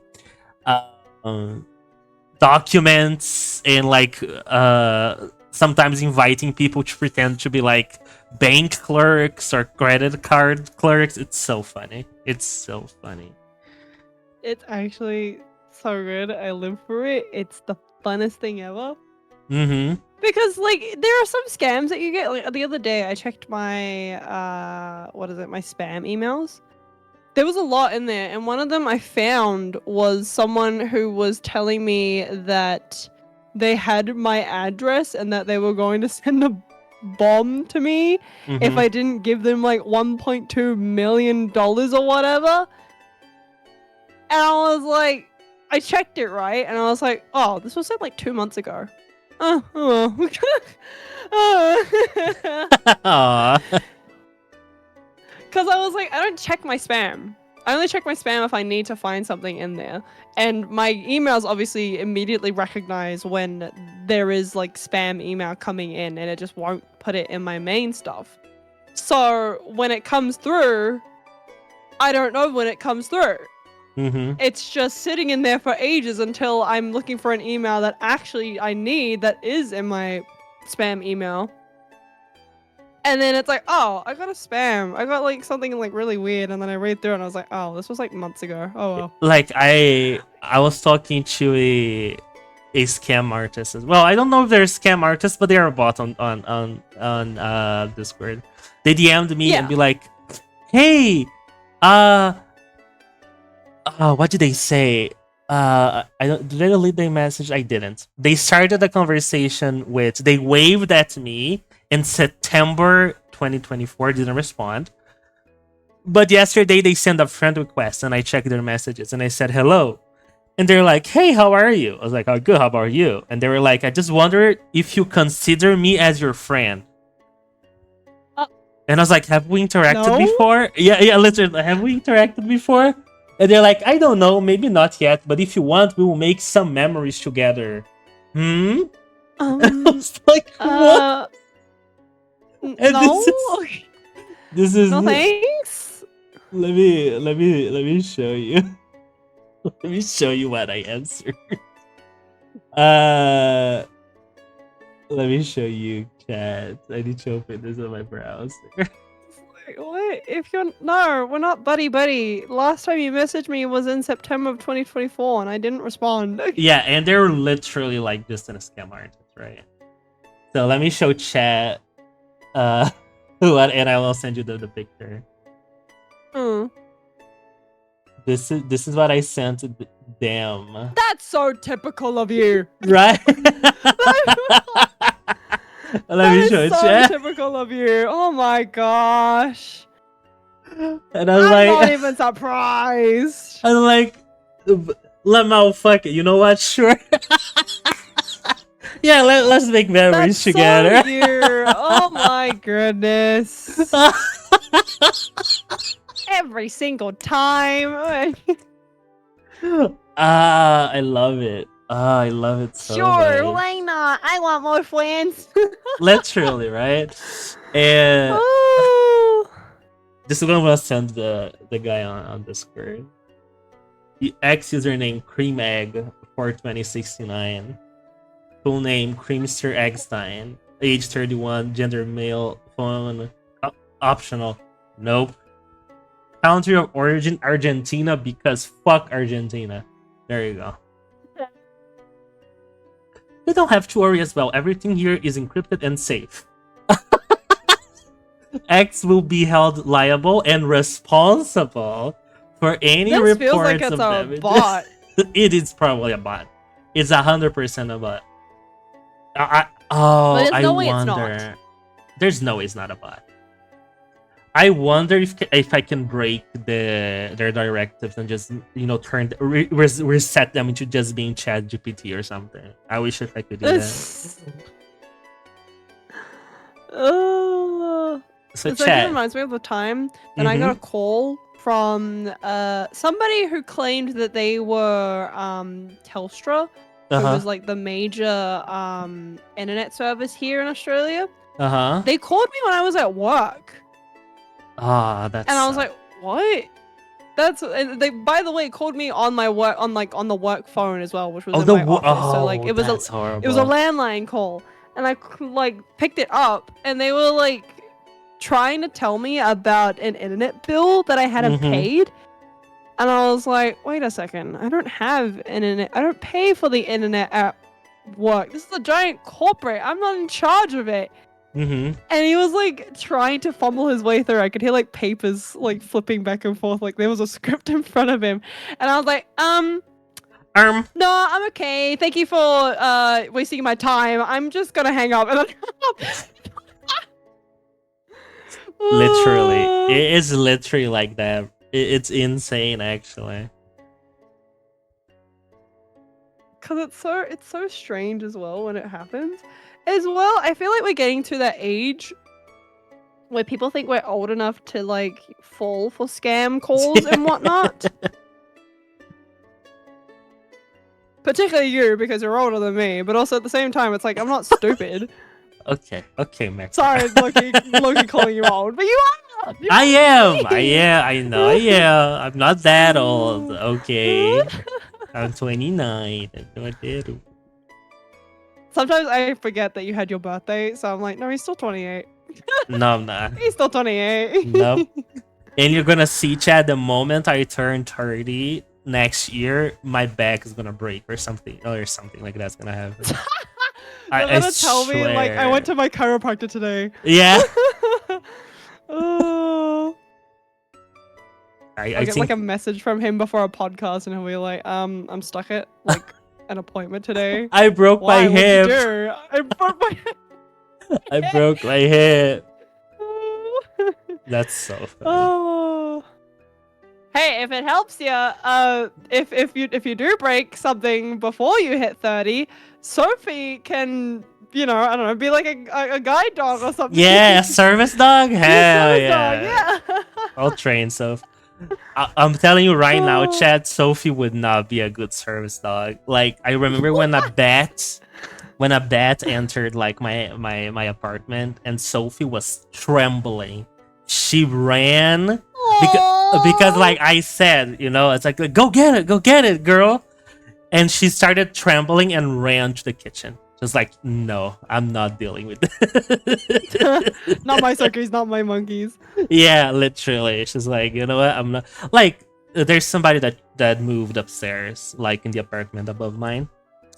Yeah. And every time, either if they walk or if any noise can be heard from the ceiling, Sophie will stop what she's doing. She's gonna run towards me and kind of cower under me because she doesn't understand the concept of upstairs.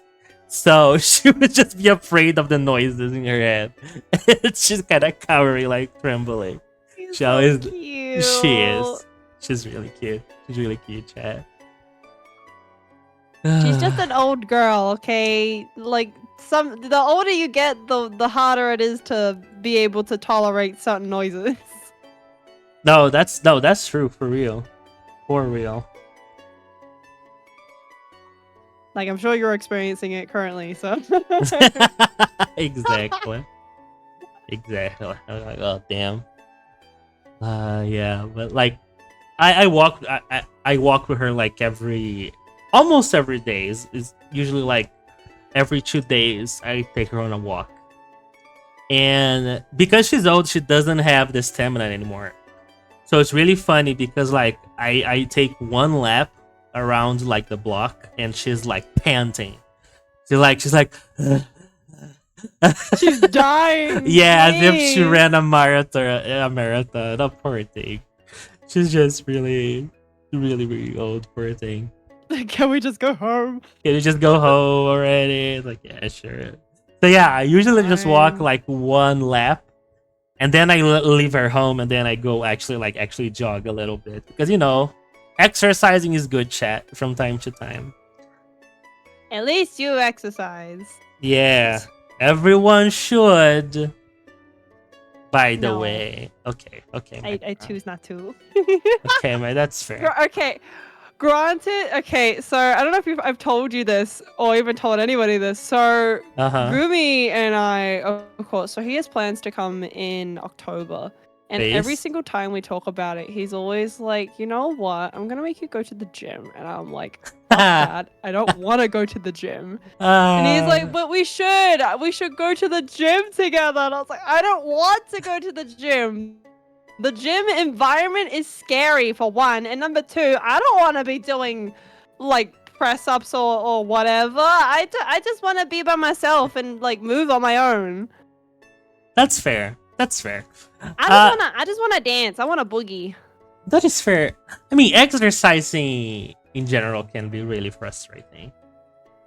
Yeah, yeah, so for sure. I understand. But like, yeah, you mentioned dance. It's good to do something like that. Like if you like actually go like to dance like classes, for example, that is exercising. So you don't have to, you know, actually just go to the gym and like pull some weights and stuff like that. There are other ways to exercise. But it's essential. I wouldn't say I would say it's essential to do at least something, macaron. At least something. I sleep. Okay. Okay. That's my something. So sleep is good for health, yes, but you need a little bit more than that. Hey. In medieval times, we had 2 sleeps per day. So. Guess there's an improvement, sure. I'll give you that. Sure. Tragically, we're all being forced to only sleep for 8 hours when we used to have 2 sleeps in a day, and we were more productive then than we are now. So. Oh yeah. Back then when we died when we were around 40, yeah, absolutely. Mm-hmm. Hey. Granted, like medicine and all that jazz wasn't exactly at its finest, and we're still learning. Yeah. So. Yeah, sure. And also at the same time, people were living with their cattle, so that was also a downside as well. That is true. They did like sleep like a goat. Yeah, that's fair. Yeah. That's fair. So yeah, they were literally like sleeping in piss and shit all the time. So that's another reason why like people didn't live for very long. But also simultaneously, if we applied having 2 sleeps per day in our day and age, you don't have to worry about piss and shit from other animals. You're just worrying about your own sleep. Life is better now. No, absolutely. In comparison, absolutely life is better now. But I think you're doing something that's called the confirmation bias fallacy, where you want a result to be true, so you are trying to make, fabricate, should I say, evidence to justify that result. Look, whatever floats an individual's boat by all means. For me, sure. I personally do not want to have to go to the gym. Because the other problem with going to the gym here is that you have to pay for membership. Oh yeah, that's a problem, for sure. Yeah, and I was like, I don't want to pay to go to a gym. Why would I pay to do that? The whole point is to motivate me to go to the gym. If I'm realizing that I'm having to spend like $10 just to have a session there, heck no. 10 but oh, you guys have it so easy. Holy shit. Oh my god. That's $10 I could spend on a snack, okay? A gym membership in Brazil, I think, is around like $80. What the a heck? month. Okay, yeah, no, that's screwed. Yeah. That's actually screwed. Yeah, heck no. More reason to not go to the gym. Even more reason not to go to the gym. Especially if I could do it at home. Yeah, but like, think about it. Like, I don't know about you, but sometimes, I take some time to like listen to music, for example. What I do that instead of, listening to music just, at my computer, I bring my phone and I'm also listening to music, but I'm just, having a stroll or a jog, around my block. Not much different, and you're exercising by doing that. You don't have to lay on your bed to listen to music all the time. You can do that and do something else. Don't you listen to music while you're washing the dishes, for example, or doing chores? True. On a speaker though. Like on a big giant speaker that we have in our living room. Okay, I have particular problems with speakers, but yeah, you could do that. It's the same thing. All you need, but you need some headphones if you're going out. But that's the difference. That's no difference. It's the same thing as doing a chore. You have to do the chore, so you use music to ease it up. It's the same thing with like jogging and exercising, because nobody does it because they like it. They do it because they have to, macaron. No, there's some people who are like, I love jogging. Okay, some people do like it because exercising, after it becomes a routine, it can release dopamine, and it actually becomes enjoyable. But for our case, I don't know about you, but my case, like, I'm really sedentary. It is a chore. should do any kind of exercising. So For real. so yeah, if you treat it as a chore at first, it might help you start the process. But I you don't can do know. whatever you want. You can do whatever you want, of course. We'll see. I already do quite a bit of movement and exercise technically at work. At because work, I'm yes. lifting boxes all the time. That's a good point. So then That coming home helps. is already exhausting as it is. That's a good point. Yeah, that's fair. Your work's not like my work, which is just standing and doing lab work. Yeah, you just have to pick up a vial and then that's that. Okay, it's not just that, but yeah, it's the equivalent of just picking up a vial, for exercising sake. So yeah, it makes sense. Yeah, I have to pick up boxes that can like weigh up to like 20 kg. Mm-hmm. And that's rough. And to do that every single day and then to go home and then feel exhausted, I don't feel bothered to do anything else afterwards. Yep. That's why when I have days off and I am like completely okay and I actually feel like streaming, that's what I do in my spare time is I actually like spend time streaming or doing something by myself or even studying because it's like, well, I don't feel as exhausted because I'm not coming from home after lifting a shit ton of stuff. Yeah, for sure. Which is nice. It's nice to come home and not feel burdened and exhausted from a long day of working for 8 hours straight.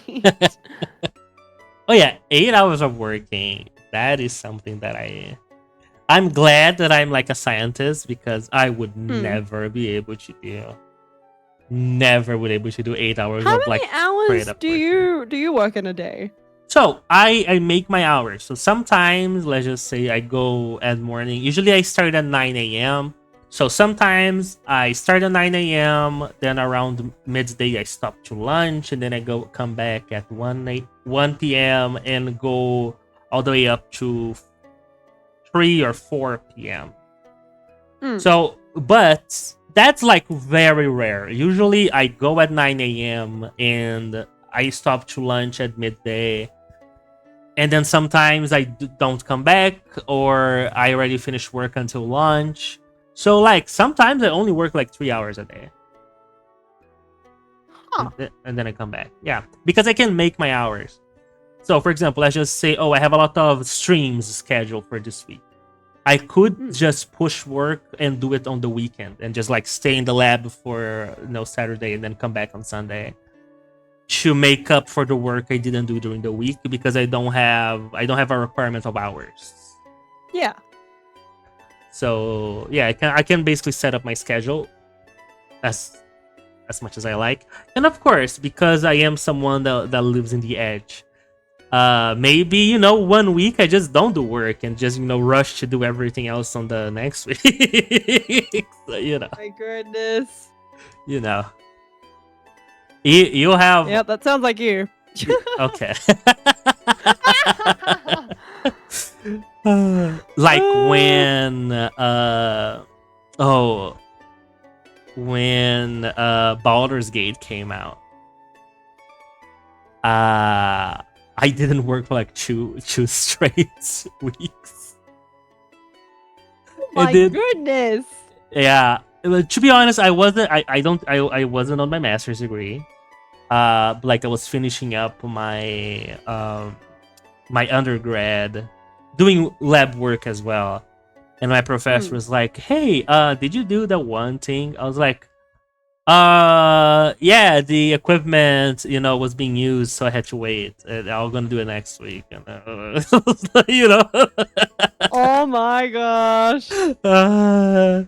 That's the boon of working on a lab that's owned by 3 different professors, because sometimes they don't know what is being used at the moment. So like there's people with like longer projects using an equipment, so it can be like, sorry professor, I couldn't do today because they were using the equipment. you could like, and it works. Sorry, I can't do the XYZ because someone else is I'm telling you, chat, procrastination is an art. I'll let you know. I'll let you know. It's an art. It's Crazy. an art. You need to be skillful at it for it to work properly. I mean, fair enough. I'm joking, of course. But yeah, I don't know. I'm kind of used to an 8-hour shift daily as well Mhm. because I've been It's doing it for so long. Uh-huh. Well, so when I was working at my old job, I wouldn't start work until like 12 o'clock. But at that point, I wouldn't actually like even start. I'd get to work at 12. And then I'd still be waiting around because the previous shift would have to like finish up. So I'd like be wandering around for a bit before I could even get started on what I had to do. Uh-huh. And then my hours at that time were pretty bad because we worked in a warehouse, we wouldn't finish until all the work was done and all the trucks got back into the depot. Meaning Oh, that I if we were see. still waiting for a truck to come in, we could be there until like 10 o'clock. Oh my god. Yeah, which was it did happen actually. One night it was really bad. A truck didn't get in until like 7, so it took them ages to get the freight off it for one. Some of that freight had to go up onto the sorter, which I had to continue operating. Mhm. And then we didn't finish up until like 8, and then I still had like book work to do, which takes me about an hour to get done if I'm still waiting for stuff to come in. So yeah, I didn't finish until like 10. And then I think like the internet went down at one point as well. And that's what also caused me to not finish my work at all. And I was told by my supervisor, like, can you just like stay until like 9:30? And I was like, no, because I don't get paid for this long. If the internet doesn't come back up, it doesn't come back up. I'm going home. Yeah, Not no, sticking absolutely. around to do work that I can't do because the internet's bugging out. Fuck no! What the heck? That But yeah, makes I used sense, to yeah. work until like 9 o'clock, 10 o'clock. Luckily, when I had like a replacement, so someone who would step in when I was away, like when I had sick days, if they didn't have anything else to do on the floor and were about to go, but they wanted to do extra hours, I would like call them up and be like, "Hey, do you want to come upstairs and like finish my work?" And they're like, "Yeah, that's fine." And I Yeah. would just leave at 8 o'clock because I was like, "I'm done. I don't get paid after Based. 8." So that's that. Honestly, And then based. now I start at what time do I start? I start at 7:30 and then finish at 3:30. Yeah, so that's like Damn. I'm very used to like the 8-hour schedule because I've just been doing it for so long. No, I commend you. I could never. I'm too lazy. Like, Well, that's why especially I don't like stream a lot, honestly, because like my jobs take up a lot of my time, and Mhm. I'm making money at work, so therefore it's more of a priority. I like streaming on days when I don't have a lot to do and I'm not busy and I do feel like streaming. But as of late, as I've like I think you and I talked about it a while ago, as of late, I haven't been feeling like streaming at all unless like it's with other people. I for some reason don't feel like doing it by myself, and I can't put my finger on why that is. That's a good point. To be honest, when most of my work is off the lab because it's researching, writing, peer reviewing. So just so chat doesn't think I'm a bum, I have to work out of the lab as well. Chat, don't worry. Well, I figured that too, because like Yeah. for me, it's always been on site for 8 Yeah. hours straight. Whereas for you, it's like don't have to be on site all the time. It can be remote Yeah. work as well. That is true, yeah. Which is better. One of the best thing they ever made was remote working, like home office and stuff. One of the best thing they ever made. Took them a really long time to actually finally get that going, and like it Yeah. took COVID for them to be like, actually, this is a necessity now. Yep. And it pisses me off that some businesses work so well with home office, but when COVID was out, like COVID was over, they went all back. It's like, okay, now now you guys have to come back, even though the company was fine with just home office.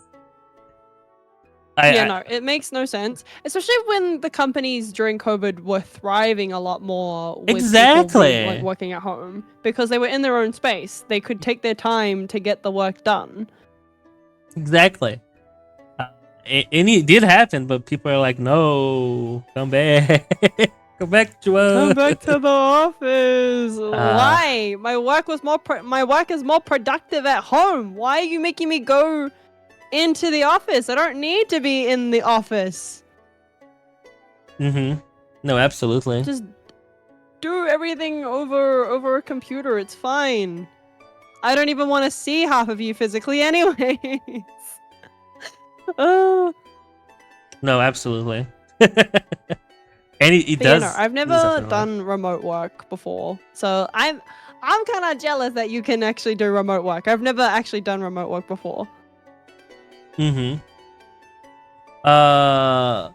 It is fun because like for example, I do it on my own time. I know that some home office and remote work, like you have to be connected like on TeamSpeak or some kind of platform that also clocks your work. I don't Yeah. have to do that, so I don't know how that works, but I think it's way better. It's like you are at in the comfort of your own home. You know, you can work. You don't have to wear uniforms. You can, you can have your snacks. And, on the side, you can have music, or maybe listening to a podcast like the Snack Time podcast, or like, something like that. Wink, wink, nudge, nudge. Wink, wink. Yes. Oh, people are saying I've never the really ever done it. What? people in my apartment complex just posted that their cat disappeared. And they asked Uh-oh. if, people who have like a backyard to see if they're in their backyard. I know it's not in mine because if it was, Sophie would be hiding right now. So I don't think the cat is here, hopefully. Sophie, is there a cat is there a cat there? No, I don't think so. I don't think No so. response. Yeah, Veka, Sophie. No comment at this time. Sophie, vem? Let me call her. Sophie, vem? There you go. I don't think there is. Let me take a look just in case, because Sophie, she's looking at something. Oh, please don't tell me the cat's here. One sec. That's actually gonna be irritating if the cat is there. It means he's gonna have people coming in to be like, "Is my cat here? Is my cat here?" He's to conversate with them. Okay, no cats. Sophie was just being Okay, silly. Oh, she's just an old girl, okay? She is. She's an old lady, a respectful old lady. She's a respectful old lady. She's living out her dog days, literally. Literally, yep. Oh. But yeah, no, never have worked remotely before. Have always wanted to try it because I've always wanted to see how productive I can actually be at home. Mm-hmm. Because I'm pretty productive at work. Well, I have to be because, I don't know, I realized that I'm a lot more productive at doing things because there's a lot more on the line. Like, for example, I'm getting paid, so therefore I'm actually going to bother doing something. That's fair. That's fair. Payment is a very good incentive. Yeah, which I realize now was also my motivation for doing Marsha's PowerPoint for her debut. Because I was like, honestly, like, half of the reason why as well was because at the time as well, I was on such a high of the fact that I'm doing a commission for somebody. And also because it's a PowerPoint. I like making PowerPoints. The other half of it was literally because, like, oh, it's really important because, one, it's someone's debut, and two, I'm getting paid for it. So I, like, was working my ass off to get this thing done. It was the most productive I had ever been at home in my entire life. Oh, that's good. I mean, did you enjoy doing it? I did. I had a very good time Hell making yeah. her PowerPoint. And I was like, this turned out super duper well, considering I had only been home for like about a week. and then her debut was like 3 weeks out, and I was like, wow, crazy. The amount of work I can do in a short period of time just because I feel like it, and also because someone's paying me, wild. Literally, yes. Wild. Like kind of the same thing as well with the PowerPoint I'm working on for Love's birthday. Now, I don't know if I ever showed you what the original one looked like. You showed me, yeah. I don't know if you showed the finished version. You showed me like the spinning things, you know, the stuff we were planning to do. Yeah. So, oh yeah, that's right. I showed it last time. Yeah. So I came to a conclusion because I was like, Love's birthday is a week from now, and it's not done. And I kept looking back at the PowerPoint, and I was like, honestly, I'm not liking it anymore. I don't like the direction that I've gone in. So I like So you have kind of changed it. scrapped it. Yeah. And the screenshot I had sent you earlier, I was like, this is basically what I'm going to be working on. Because the theme originally was more centered around Loaf if he ever had a bakery. Base. And then I was like, wait a second. Bakery, a mascot. I think like these little cartoony 50s, 60s kind of cartoony mascots are really cool. And then because I have my tablet now, I drew it up and I was like, actually, low-key, I'm cooking. I'm cooking. Oh, yeah. I can't wait to see the finished product on Saturday. Yeah, I'm actually really excited. I'm super excited. Wait, I just remembered we're not gonna be doing movie night this weekend. It's not this weekend? No, the 15th? because no, not this weekend. The weekend afterwards. The weekends afterwards will probably be fine. But this weekend, when I had said either the 8th or the 15th, which was Loaf's birthday, I was like, it'll probably be looking more like the 15th for Loaf's birthday, because this weekend Gumi's working. So I was like, oh no. Yeah, he got called in, which is fine because he took a week off for personal reasons, but he has to go into work this weekend. God damn it. He's closing too, and he was like, I can't do it this weekend, I'm sorry. And I was like, it's fine, it's okay, you're making money, it's alright, we can do it next weekend. I did either say this weekend or next weekend, and plus it'll be High School Musical, which Loaf loves, and Wicked, which he hasn't seen. So I also haven't seen Wicked, so it's gonna be cool. Wicked is so well done. They actually did an amazing job of translating the musical onto the big screen. So it was pretty magnificent to see it when we went to watch it when we were in Korea. So pretty good, not gonna lie. Also, side note, Korea has better cinemas than anywhere else, I must admit. You did mention that. You did told me that before.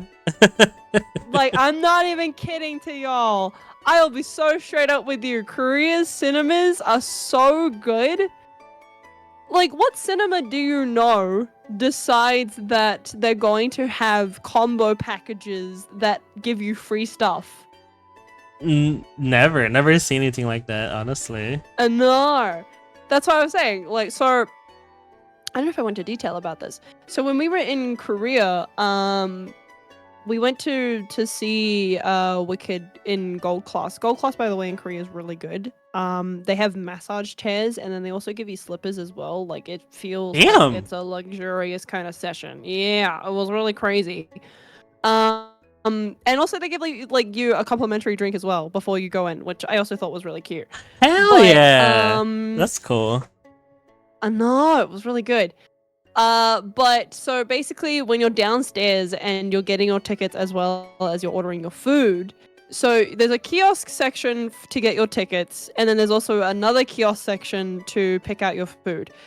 When we got our tickets and then we grabbed our food, we looked through the menu and I was like, okay, this is actually going a little bit more beyond the typical what popcorn, ice cream, and drink do you want?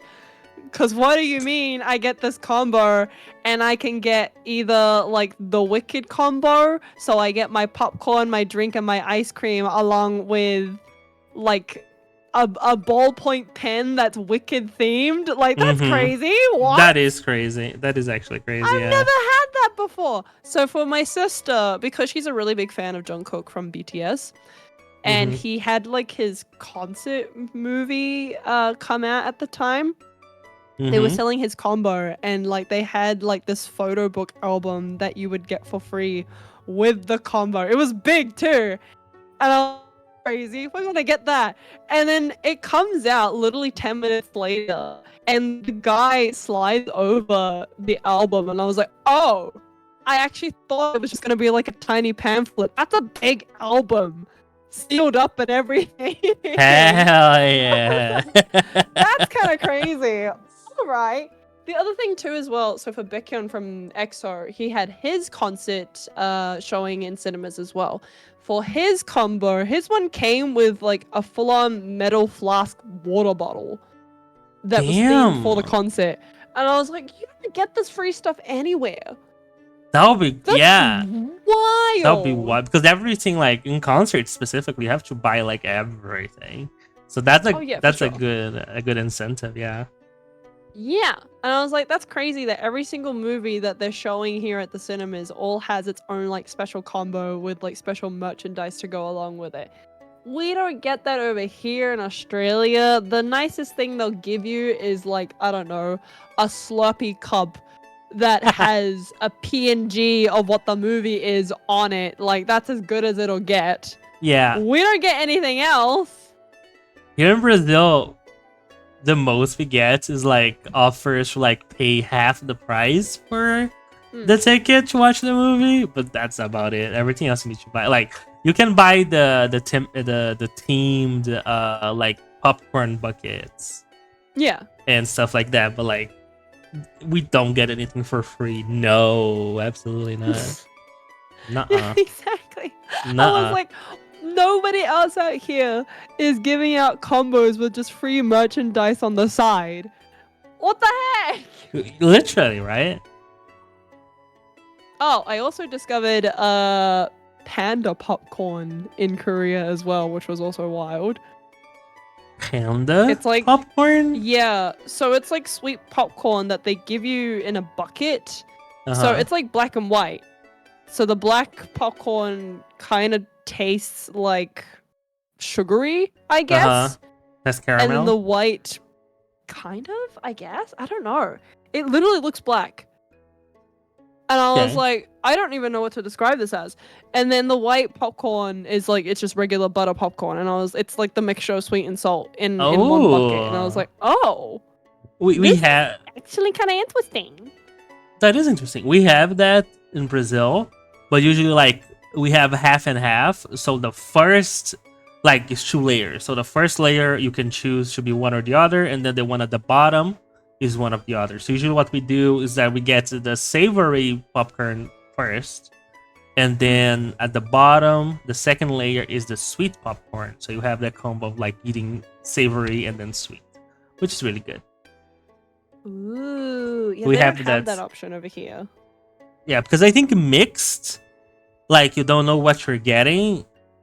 I don't know. To me, it's kind of, I don't think it would be a good thing. I like the layered version. I don't know, because over here they've got like your typical like butter popcorn. I actually, now that I think about it, because I haven't been to the cinemas here in a while, Uh-huh. I don't think they have a lot of options for popcorn anyway. It's just like the salted butter popcorn for a majority of it, and if you're gonna get flavored popcorn, it's like pre-cooked dry stuff that they already put in a bucket. Mm-hmm. It's not even that nice either, and it tastes like it's probably been on display for like the last 2 to 3 weeks now. Oh yeah, Like yeah. it's getting stale kind of popcorn. We don't have that here. In Brazil, it's fresh. Like they do it like in time. Yeah, no, the cinemas here are kind of mid.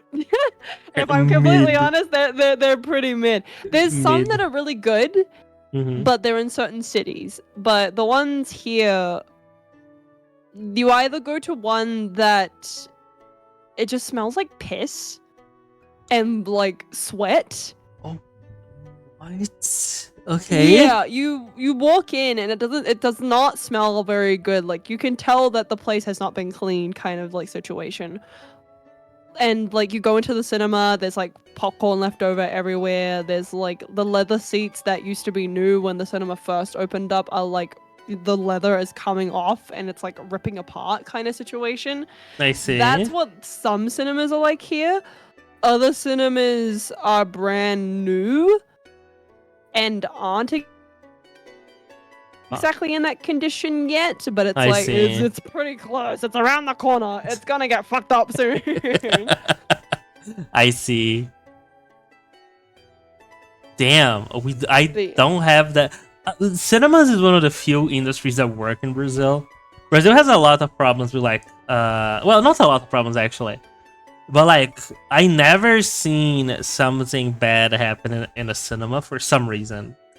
It works, and I really love cinemas. Like I love watching a movie in cinemas. It's so good. The problem is it's because nowadays would love a cinema more if it wasn't, you know, though in the state that it is. So I'm happy for you that you enjoy your cinema. yeah, we don't like our cinemas are pretty good, honestly. Because usually like our cinemas are either in a shopping center or like in a shopping mall. So it's like well maintained. It's hard for you nowadays to get like a building that's just a cinema. It's usually attached to something else. Yeah. It's always like it's well maintained, and yeah, it's pretty good. So some places even like we also have different types of like sessions. We have normal, we have a normal IMAX, but also we have that's like 4D where like the seats move with the movie. We have some like good stuff here. What the heck? 4D here is like a rare commodity. Yeah, You it's can rare probably here only get it in too. like Sydney. It's really rare too. Well, I am in the richest state, but That's true. but it is possible. You know, if you go like to a high end like shopping mall, they probably have one room that's like 4D. I never been because I feel like it takes away from the movie, because I don't want to like sit down to watch a movie and I have to feel like I'm in a fucking roller coaster. I don't want to do that. You know, to me, I think it's detrimental. Shifting left Yeah. to right, water spits Yeah. in your eye. Yeah, because like I'm gonna be sitting down eating popcorn, like having like a soda. Can you imagine how annoying it will be? You're trying to like drink a soda and your chair keeps fucking moving. that sounds horrible. I don't know what's the point. It seems like- Worse, like the wind just blasts into you, Yeah. and your lid of the drink comes up, and then it just spills all over you. right? That's It actually so sounds like bad. a worse experience to me. So I don't know why that's a thing, but I guess that's a thing. It is what it is. Like we had the option. I went to watch. It was Everest. It was the movie Everest. Like they made like a movie about the people that went there and died. And Oh, we- yes. right? And we had the option to go to a 3D like room, and I was like, I'm not gonna fucking do that. It sounds horrible. But I'm gonna fall. Ice in my face for a majority Yeah. of the film. Are they Hell gonna no. are they gonna drop the temperatures of the fucking movies? Like I'm not gonna do that. It sounds bad. It doesn't sound enjoyable. I'm sorry. I feel like if you are up for an adrenaline, go to a 4D movie with Yeah. the intention not to see the movie, but to just simply experience 4D. Yeah, That's it. That's the the only reason you thrill- should go. Yeah, I get the thrill of like, yeah, I guess. But that makes no sense. I was like, no, I'm not gonna do that. You know what doesn't make sense to me as well about certain What? 4D films? What? There are the certain like films that they choose to display on 4D. In particular, like for example, like a rom-com being displayed on 4D. On What if 4D? happens? Yeah. That's 'Cause huh. I realized that like when we were in Korea, because they have 4D at all of their cinemas, they had an option for a film that I knew I hadn't seen it before, but I knew for a fact for a majority of the plot it was pretty tame, and they had an option for it to be in 4D. And I was Mhm. like, that doesn't make any sense. Why would you show this in 4D? There's no action in this film at all.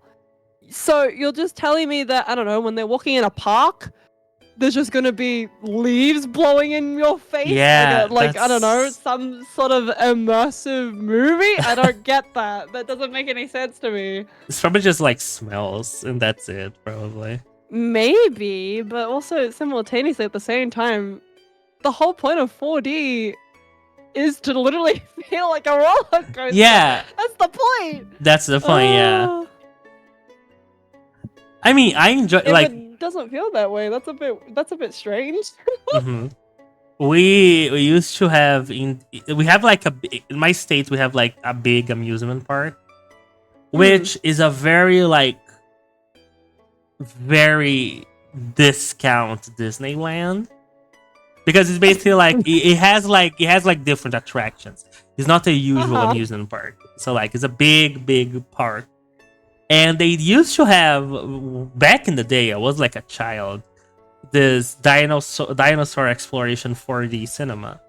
And in that point, that was fun because the movie was designed around the movement of the chairs and all of that. So that Yeah. was fun. But I cannot imagine going to, I don't know, a Jurassic Park film.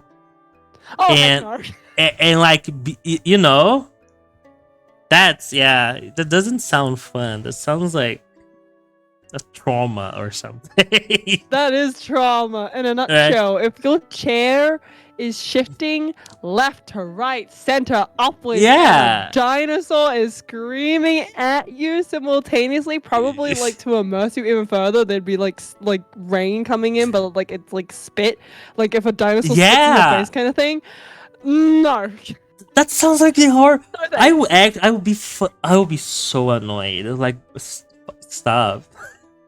Stop, dude. Oh my gosh. Speaking of horror movies, imagine going to see a horror movie in 4D. In 4D, that would be crazy. It also sounds disgusting. Like, imagine you're watching like Saw, or like a movie like a lot of gore and stuff, because Yeah. you can replicate the smells, right? So that would be like, oh, that sounds horrible. Oh my god. Replicate the smells, and also once again, water spraying is a thing in 4D. Like, Yes. if it's like a gory Blood. film, yeah, blood. Blood. Ew, no! I know it's not real, but like simultaneously, I don't ask to walk out of a cinema looking like I was the one who murdered someone, okay? Uh-huh. No, thank you. I'd be Oh. going in there. If someone invited me, I'd go with like a poncho on. The dude responded. I was like, Whoa, what? the dude responded. What'd he say? Oh my god, this is so funny. We've Let got me an update. Sorry, guys. We have to pause that conversation transition. for a minute. We've Yeah, got an sorry update. guys. Got an update. There you go. Let me share my screen on Discord as well. That's crazy. Twitter ID Cream Egg for 2069. Wallet ID. I don't know why I have a wallet in my X account. What? But okay. Report charges illegal purchase fraud activity on X. How can I? Okay. Country of origin Argentina. Requests the same number they sent me. Account status. I reviewed the ticket and the system database detected multiple reports filled on the account about illegal activity for illegal purchases. Are you aware that your accounts are connected with your email and IP will be permanently suspended if you can't prove to me that you're not involved in any legal fraud scam issues? The user reported will not be notified due to report method type filed on this case. See attached. Nothing to worry about. The user who performed the reports already provided a follow-up statement that you're not involved. However, as part of our process, you will still need to comply with our terms of service. So, oh Jesus Christ. So now we can put Goodness. proper documents in revoking By the way, I would like to inform you that this process is being monitored by federal authorities for fully assured security. So please just follow my lead and wait for further instructions for this process to prevent any further issues. Your account, understood? Just a reminder, please avoid sharing any info regarding this confidential matter since it's still unproven legally, because we cannot help you if you involve the name of our company or any third party. Oh my god, I love this. This is I crazy. love this. This is wild. Reminders while it's in process. Avoid sharing. Okay, sharing private process for a company. Hoping to have your understanding and full cooperation here. This is golden. They're using all the Discord thingamajigs to make this. This is based. What is happening? This is based. My chat's on ad break, but this is golden. What are you gonna say? I'm gonna say I consent to all your demands. That's what I'm gonna say. All in caps. That's what I'm gonna say. That's crazy. That's so funny. The fact that he didn't even realize that the dude messaged me on @corncallvt and I said He's responding. yes, please raw trend of X support. Nice string, by the way. We will proceed for the belly now. What? What do you What do you mean? Okay, what do you mean? What do you mean? I am simply... What can I say here, Macron? Help me out. What do you mean? I want like an explanation. Oh, there you go. He deleted that. Oh no, he broke. No, he's deleting everything. No, please. He blocked me. If you're watching this right now, that was good content, man. That was good content, man. You should have if you've gone with it. Homie, you don't know when you have it good, do you? Yeah, god damn it. Okay, I'm just gonna report. Can I report this account? How do I report account on Discord again? I can't remember. There's like a report button somewhere. There's a report button somewhere. I'll find it out, chat. That's funny though. That is funny. Hilarious. Nice stream, by the way. Thank you. Thank you. What you are. Yeah. Oh, that's hilarious. Yeah, next time that you wanna scam somebody, make sure they're stupid first, please. Yeah. I mean, they were pretty dumb for a bit. He even went with cream egg, man. God damn it. God, that's so sad. Well, sorry, chat. Sorry, they had to ruin our fun, chat. But You're no fun, Rod Trent support, whoever the heck you are. We were making free content for you. Yeah. You know how far free content goes? Right. This is so sad. Tisk. That's so sad. This is so sad. Alexa played Despacito.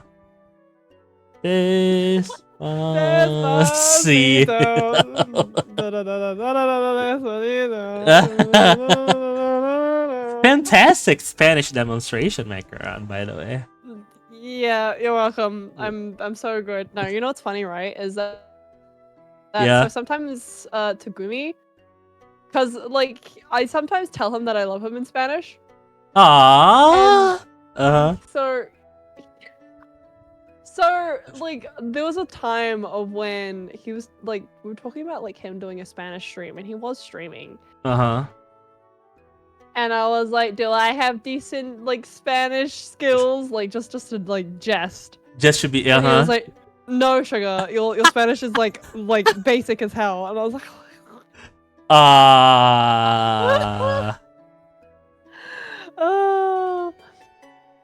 That was sad.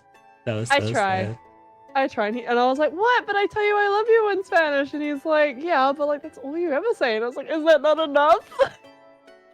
That's Is that not to crazy. your satisfaction?" That's crazy. No, I love him. He's so funny. Hey, Gumi's really fun. I really like Gumi too. Ah, you know what's the thing, right? I actually totally like didn't get to see the entire what is it? The furry tier list. Oh, you. That We did. Okay. Yeah, and I was talking to him about how I had convinced you basically that in a sense you were a furry because of Catras. And he Yeah. was like, "We did a whole tier list. Why did it take that long?" I was like, "Because the tier list was for fun." Exactly. It was ironic, chat. It was completely ironic. Not in any way truly your opinions about how you feel. Exactly. You just content. Anthropomorphic woman. It was it was a bit, chat. Yay. I do think it's really funny that a majority of like hear me out cakes when it comes to men playing it is that they will always put like Nala on there as like one of their hear me outs. But like in a sense, one, Nala, if you get rid of the fact that she's a lioness, conventionally attractive. Number two, homie, the same song has been sung by everybody before you. Trust me, at this point, not even a hear me out because there's like, I don't know, a big population of people who agree with you. So I think Nala is mostly just nostalgia.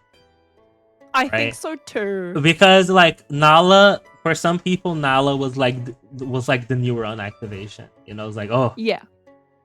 there's something else here, you know? And I think Something else. yeah, I think it's like a nostalgic memory. That's why people like do that to Nala. Also with Vaporeon, because of the meme, because of the copy pasta, Vaporeon became like a sex symbol for some reason. I do remember that. And I was like, how did this happen? What universe did we slip into for this to occur? That was so funny. It's such a good copy pasta too. It's so funny. Well, I saw this Tumblr post, or was it a Reddit post? I can't remember. But somebody was discussing about the Hear Me Out cakes. Which, by the way, we should do one as well. We should. So somebody was talking about it, and they were discussing the difference between women and their Hear Me Out cakes and men and their Hear Me Out cakes. And for men, it's generally like conventionally attractive characters that like just literally quirky. nobody needs to like nobody really needs to like hear you out about it because like I said before, we've heard it enough from everybody else. And then they mention how for women, it's like graphs. Like monsters. Yeah. Yeah, like the number 7 is attractive. The number 7? Yeah. And I'm like, you know what's funny, right? I saw someone do that, and I was like, you know what? I kind of get it. I understand why. In a really odd way, I get why to your Hear Me Out is the number 7. It's just an angle. I know. And that's what the hilarious part about this post was like the whole point of it was the fact that it was trying to depict the way that women think, how a lot of men for some reason think that a woman won't break up with you because you're unattractive. That's not the point we're getting across. It's the fact that you weren't like, I don't know, personality wise that quirky. And number 2, she didn't think you had like, you didn't give her like a nice smile here and there. That's literally the reason why she doesn't want to be with you. That's fair. That is fair, yeah. And I was like, you know what? That is so real because yeah, what do you mean that a lot of us women are finding like just simply like a graph full of like statistics attractive more than that's crazy. More than a real man. It's like people who are like in love with their car or like the Eiffel Tower or something like that. See, but those people, like, they genuinely, like, I don't know, they might have been onto something. I don't know what it is, but Maybe they they're might have been right. onto something. Maybe they were right, but like, I think it was funny because they had brought up the example of someone putting Bowser on the Hear Me Out cake, Mhm. and there was one. I did see this video, by the way. This group of girls who had literally said to each other, if you put a conventionally attractive fictional character or person, Uh-huh. or like just person in general on this cake, like we will spray you with like water. I And see. they put Bowser on, and this girl ends up spraying her friend, and she's like, literally, Bowser is like conventionally attractive to a lot of women He anyway, is. so that's not even a hear me It's not out. even a hear me out. Yeah. Honestly, I think yours would be a xenomorph. Yeah. I mean, I can think of like more monster-like characters than the xenomorph. But yeah, usually xenomorph. A lot of women like the xenomorph as well. Oh yeah, Uh, for sure. There were a lot of women who put xenomorph on their hear me out cakes. Granted, it's the original xenomorph, by the way, too. yeah, Not like a changed fictional not kind a of fan like art. fan Yep. art kind of way. It's the real original xenomorph, and everyone being like, huh, I see what you did there. I don't know if I agree with it, but I see what you did there. They're kind of cooking. They're kind of cooking. Yeah, you're kind of cooking. I don't know what it is you're cooking, but you're doing something. So funny. I think it's because for the majority of the time, men are like, I don't know about other men, but like visuals are very important for like Yeah. attraction. I don't mean like physical appearance. I mean visual. You know, visual attraction is important to men. Like to see someone and to be like to I don't know, like to I don't know, view it as like a piece of cake or something. I don't know. Not necessarily a piece of cake, but like the way they move, the way they pose, like quirky characteristics. That plays a lot into it. So it makes sense that most of the hear me out for men are still conventionally attractive women because there's a lot of them are visual. Yeah. But for women it's different. It's like personality and quirk. So I Yeah. can see that being a thing, yeah. Who else? Lots of bug girls, but not like the usual like, oh, it's just a woman with like bug features. I mean like actual just, bug monsters. Okay, but here's another level, and this is like very female of me to do, I guess. On another tier, what bug do you think is attractive? Another tier? What do you mean tier? Like, not talking like a bug lady. I just mean like an insect in general. An insect in general? Yeah. Okay, let me think of insect first. I think I like ladybug because they seem delicate. You know? I feel like ladybug is like a conventionally attractive. What do you mean attract? It's just a fucking beetle. What do you mean conventionally attractive? With red and black corn, and it's conventionally attractive Yeah. to you because red and black. It's a bug. You can't say that's conventional. Yeah, it's conventional. Everybody likes a ladybug. Okay. That's like saying like my favorite is a butterfly. Everybody likes butterflies. That's not true. Okay, I do not subscribe to that idea. Okay, I guess if I said the Black Widow, you would say it's the same thing because it's red and black. Okay, no, a Black Widow though is actually terrifying. Well, So it's I can kinda terrifying get because behind they're that. poisonous, but that's kind of hot. Being poisonous Yeah. is kind of hot. But like also because, well, every spider does that, but the Black Widow got its name because I think it's the more gruesome of the way that they kill their males or something like that. Yeah. I think, yeah, but that's pretty good. I like the praying mantis. Praying mantis are badass. Okay, praying mantis though are pretty attractive. Not gonna lie. See, chat. See, okay. So I can say it's conventionally attractive as well. Okay. Hmm. There isn't a lot of bugs there. Let me think. Like, for example, if someone said to me like a cockroach was like No, was that's like crazy. that's No, a hear me out. That's a that- real hear me out. That's a real hear me out. That's crazy. Oh, like a cockroach? Are you sure? Cockroach, really? Hmm. I don't know, like a stick bug, for example. A stick bug doesn't hear me out because it's funny. It's just like literally just leg.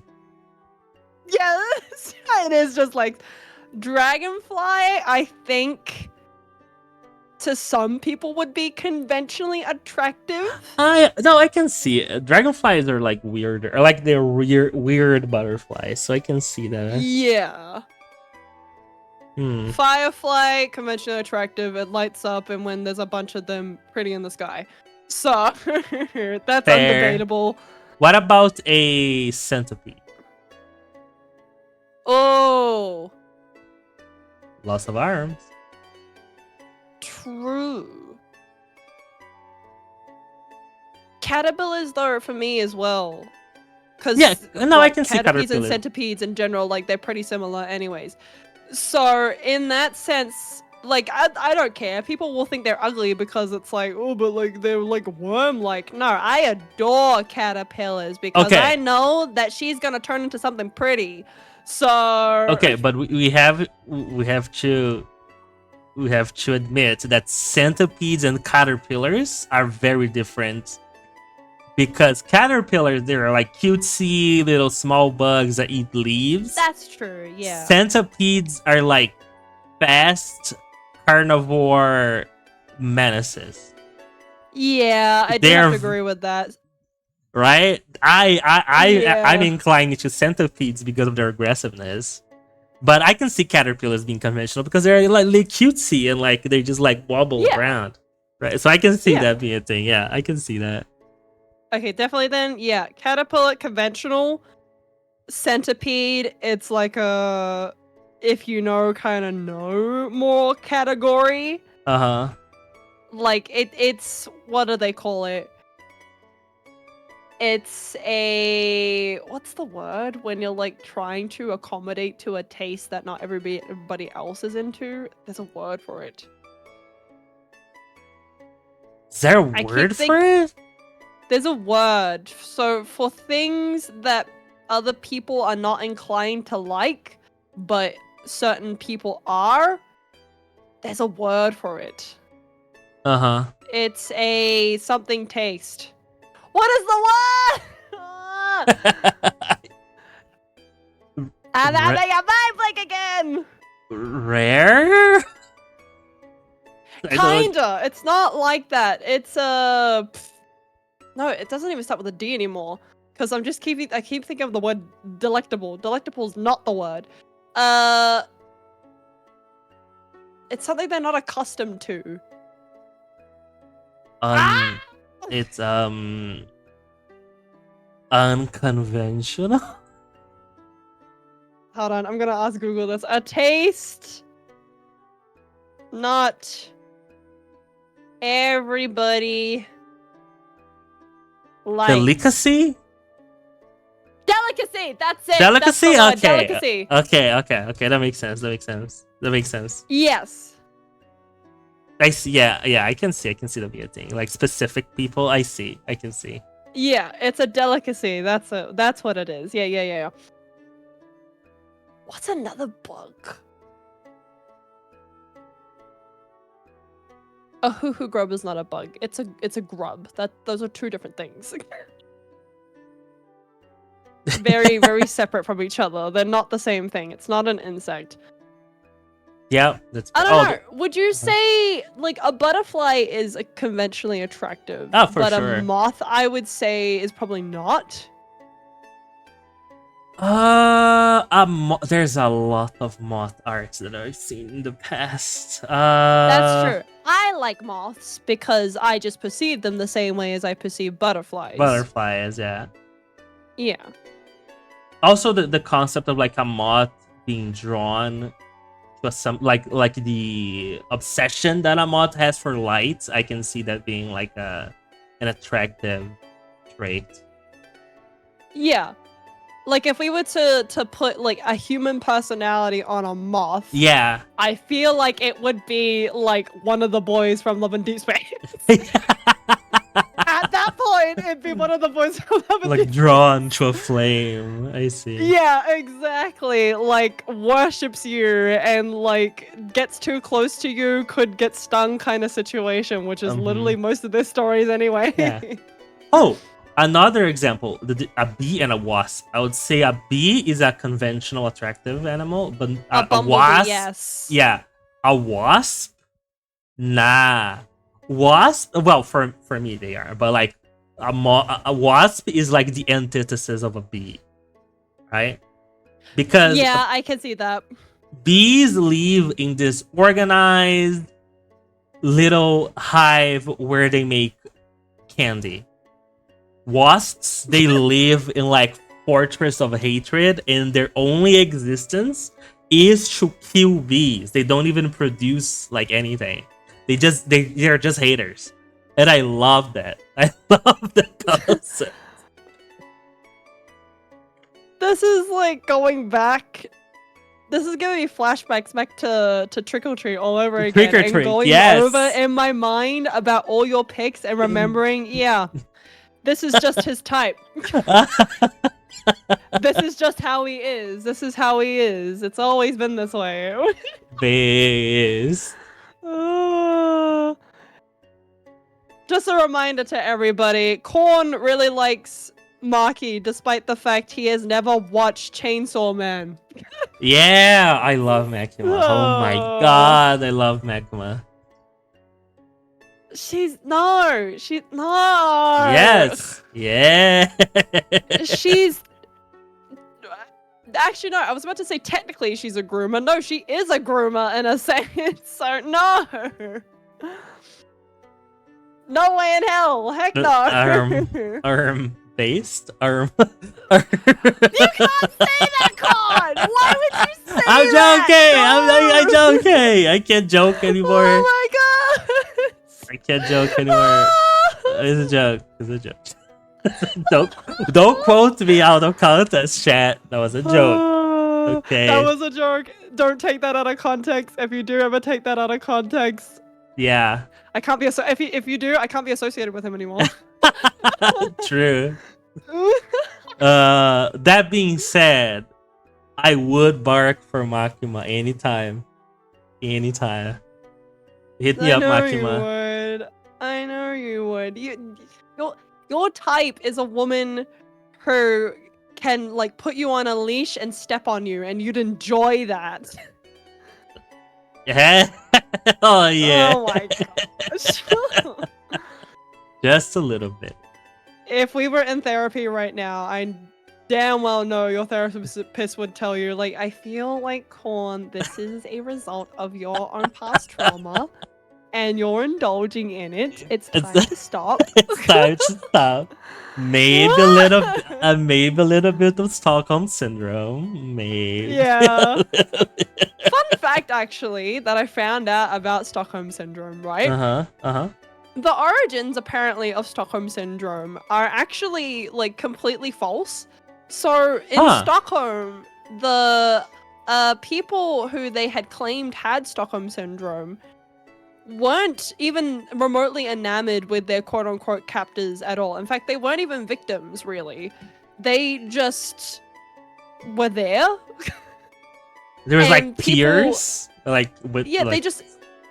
Okay. Yeah, so like basically what had happened, and maybe I'm retelling this wrong, but essentially, so the concept that this comes from is like people having the argument that Beauty and the Beast is a case of Stockholm syndrome. which in itself is completely incorrect anyways. If we talk about it Yeah. from the Grimm brothers kind of point of view, maybe there's a bit more of a basis for it. But just standing from the regular standpoint of Disney in general, it's not Stockholm Syndrome at all because he never forces her to stay there. She is there as a replacement to her father, Mhm. but he's not really like stopping her from leaving at all. In fact, when she decides to leave, he doesn't prevent it at all. The only reason why he comes after her is because she's about to be attacked and almost Yeah. dies. Yeah. So that's literally like Yeah. there's no Stockholm syndrome at all within I that would not. case. Yeah, I But would not make the case of Stockholm Syndrome. Yeah. yeah, but in the case of Stockholm syndrome, so apparently Stockholm syndrome itself comes from Stockholm, and it was a case of these people who apparently were quote unquote victims of kidnapping in a way. It wasn't even kidnapping at all. Who were basically like in quote unquote captivity for ages, and then they were quote unquote freed, and apparently they had told everybody that they were like, oh no, we were fine, we were okay, there was no problems at all, our captors weren't even like that bad. In fact, we kind of entertained them a bit. Yeah, they're And kind of people chill. were like, no, you're delusional, you're crazy for thinking that means that you must love your captor. And they're like, no, we just Oh, I there see. wasn't a problem. I see. There was no issue. We were fine. It was okay. We were chilling. So yeah, that's apparently, like I said, I might be recalling the story wrong, and maybe that's false. But if that is the case of Stockholm Syndrome and where the term comes from, that's a crazy notion. That's coming back to the fact that the people who thought that they were saviors of these victims were not saviors at all, and had basically deemed the quote-unquote victims themselves as crazy when they weren't crazy. They were very much sane.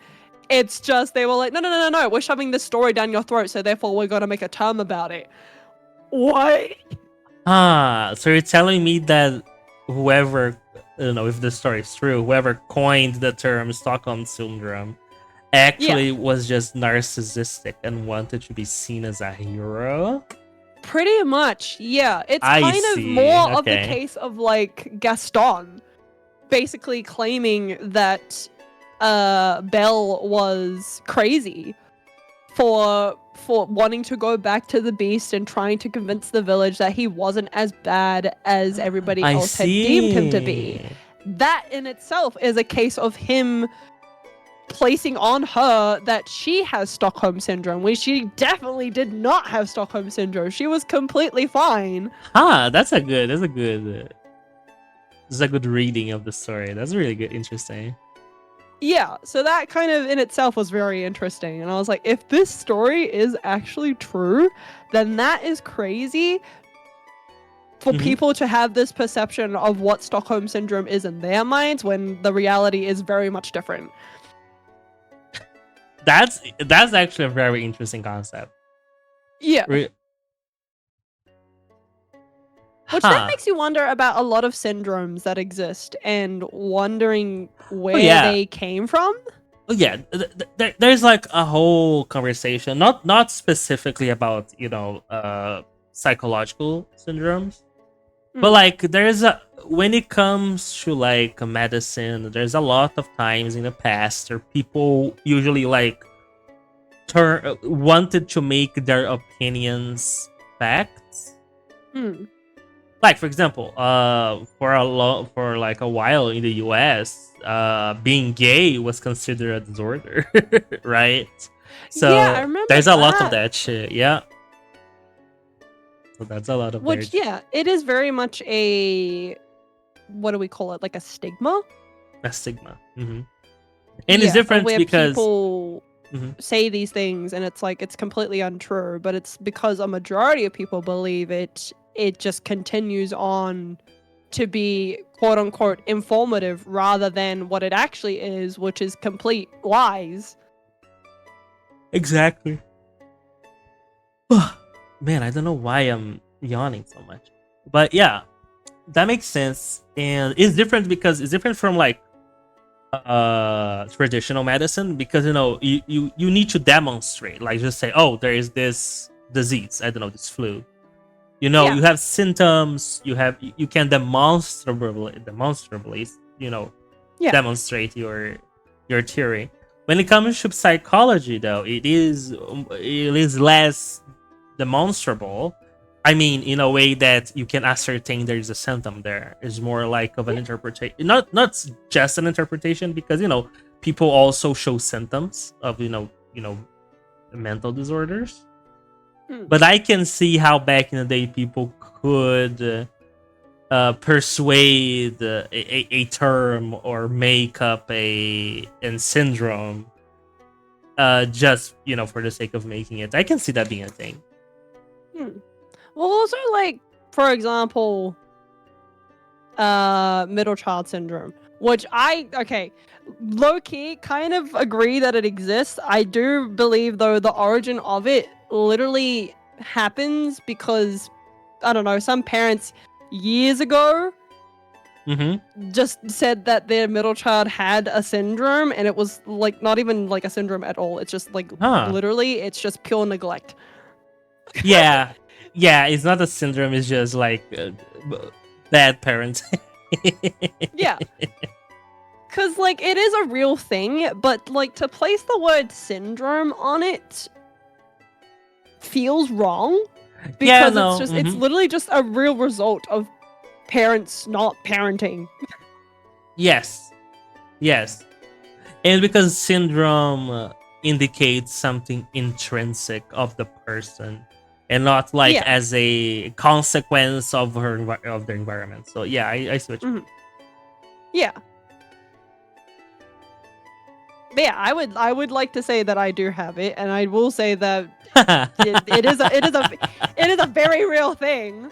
Not even kidding about it, because it is like, it does happen a lot of the time. This is why when it comes to like my ideal life, or when I hopefully do have and end up having kids, is that I don't want to have 3 kids. I want to even it out to about 4. Or even just having 2 kids instead. The reason why is because I've been a middle child. I am a middle child, and having to like experience what I had experienced was really bad. And that was mostly because of my parents, for one, of course. But number 2, I don't want my child to ever feel neglected, period. Yes. And to at least feel like there is some sort of way to like feel comforted in their space. Because, man, it sucked for me. You don't want to repeat that. Yeah, you would want that to repeat. So I can see that be a problem. I understand. Because it was stinky for me. I hated it for me. And I would hate it for other people as well. And even though it was like unintentional too, it did still happen. So. It is what it is. It is. Exactly. I was about to say, it is what it is. Wait. Hold on. Sorry. I'm like getting a quick update right now because I can hear rain outside. Cyclone. It's here. I don't know. It came. It might be here. It's here. It's raining at the moment. It's very light rain. Are you okay? Any alerts in your area? None at the moment. Actually, I should probably grab my phone. I got an alert from a city that isn't even my city, and they had told me that I needed to evacuate my area, and I was like, wait, I'm already but out. I'm not there. Yeah. That's probably because of probably the tower, like the cell phone towers are probably closed or something like that. Probably, but it was kind of funny because the town that it was all for, right? Is like roughly about 30-40 minutes away from me. So it's pretty far away, and it makes sense for them to evacuate because the storm's hitting them first before it hits my town. And I was like, wait, why is it sending out a message to me? I'm not in the same city. What?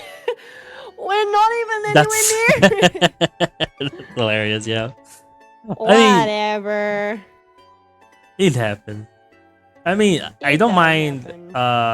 It's funny because I just received a WhatsApp message Mhm. from someone from work, because we have a exchange student that came from France, but she's actually Chinese. And because nobody speaks English besides us from the lab and from the Yeah. university, but like everyone outside of university does not speak English. It's not common in Brazil to speak English. I'm basically working as her concierge. So like I take her places. I go to her places to figure out like stuff from her immigration. And she just sent me a message that she needs to go to a federal police department, but like in another town. What? Yeah, because basically when you request for immigration, because she's going to stay here for a year. When you request for immigration, I don't know why they designate like a specific place for you to go, like a specific federal police station to go, but they did for her. And it's very far away from here, but they were like, oh, you don't have to go to that place, you can go to one of the other stations that are certified to deal with that. And the closest station is less far away, but like out like off town, like around 2 hours away from here. And she just sent me a message just because of Carnival. They only have an appointment today, and she asked me if I'm free to go. I said yes, and we should be leaving like an hour from now. So No, that's fine. That's fine. yeah. So if you want, I think this is a good place to stop the podcast. I'm sorry. You know what's funny is that it was a long conversation leading up to the. So by the way, I've got an hour left. So yeah, I'm sorry, chat. I just got a I was just reading it, so I just got a message. So sorry, I just Macro. realized too, though, because you'll be going to France next year, is it, or 2026? Yes, 2020. Yeah, next year. 2026 is next year. Yes. You'll have a friend. Yes, exactly. You won't be alone. I won't be alone. I'll be back. I'll be going in February 2026. Oh my gosh. Yeah, and I'll be also been staying there for a whole year in France, in Paris actually. Crazy. Mm-hmm. With all the rats and the people who get mad at you Yeah. for not speaking French properly, but they Yeah. don't speak a cent of English properly. So. Well, that's their problem, not mine. I'm trying. I'm doing Duolingo, so like I'm starting to learn French. And it's not that hard because a lot of things from Duolingo are very similar to Portuguese, actually, because they have like masculine words and feminine words and like different articles, just like Brazil has. So it's not that hard, and it's similar. Some words are similar to English as well. So I think I can learn it fairly well. Problem, as always, will be pronunciation, which is the hardest part of every language. Is pronunciation. Oh yeah, for sure. But I think I can like do a decent job until then. But I'm really excited. Means 3 languages under your belt. 3, yes. I'm not bilingual anymore. I will not He's be. trilingual. I'm trilingual, chat.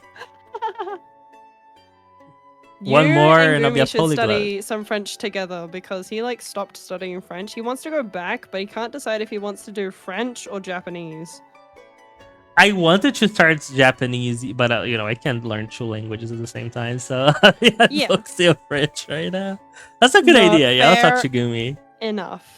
Yeah, because he was like, I want to go back to learning a language. He hasn't really found the time to do it, of course, that's perfectly okay. But then I was like, hang on. If he has somebody who's also studying the same language as him, like, just on the same levels as well, then it should be kind of like, a back and forth kind of conversation between the two of you. Yeah, absolutely. Yeah, we could study together. Yeah. I learned. Let him know. Oh, of course, thank you. I learned dog, horse, chicken, man, woman, girl, and boy, and like some verbs like I am or you are, And also You're the learning Old verb. MacDonald had a farm in French.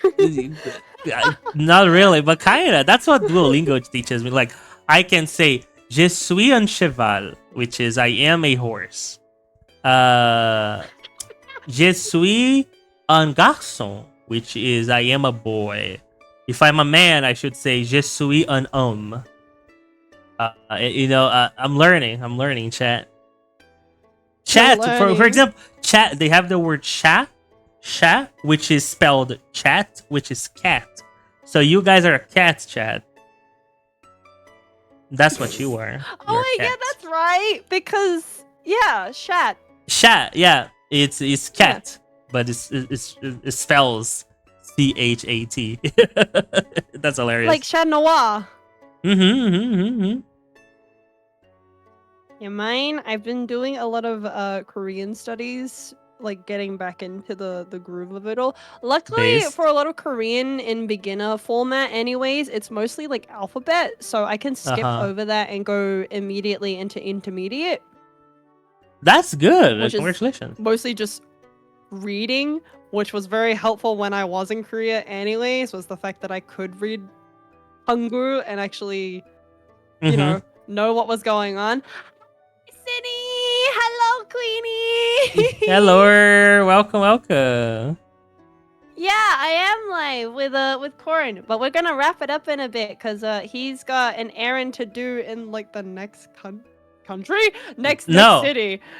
Yeah, I have to accompany exchange students to a police station so they can get their documents sorted out in another city.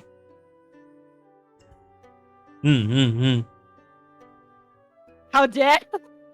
How dare? What? It's not my fault. I have work. He's meeting friends and work. I mean, I don't know. Do you consider her a friend? Yeah, she's pretty nice. I basically showed her carnival. I showed her like how my city works. She's pretty cool. You can do this. I can't do this, but I already delivered content. Yeah, I got blocked by a scammer live. Yeah, and homie literally said, "Nice stream." Nice stream, by the way. Like, thank you. Ooh, thanks. I try my hardest. Yeah. I should have asked, did you follow me? Did you follow me? Did you follow me? Are you following the podcast? I'm following the podcast on YouTube.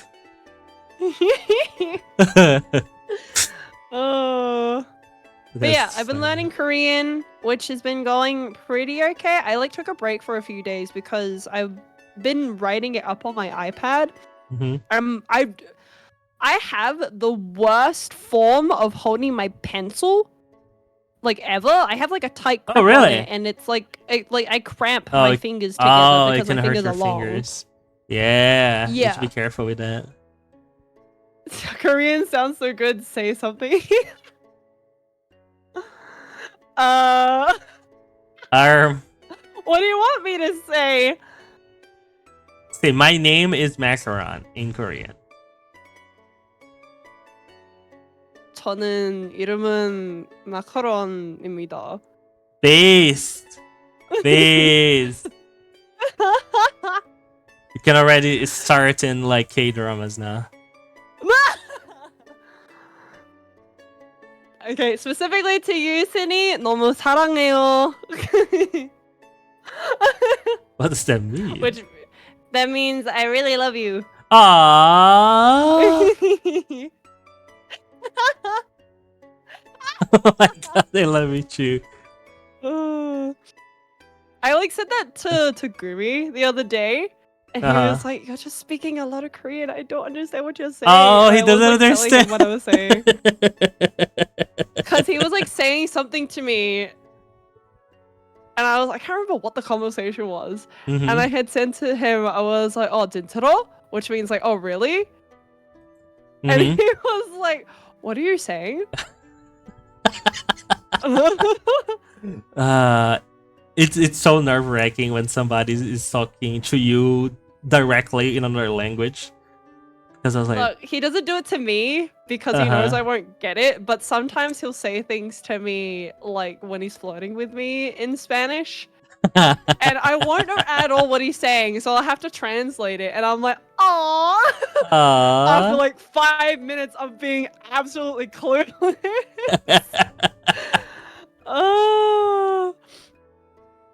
That's what y'all should be striving for, a bilingual Yes. or like a trilingual boyfriend or girlfriend, because it works wonders. You'll be clueless for a bit, but like it pays to have somebody who can speak another language and you just don't speak it at all. So. Exactly, chat. Exactly. Ah. Also, they can whisper in your ear in different accent.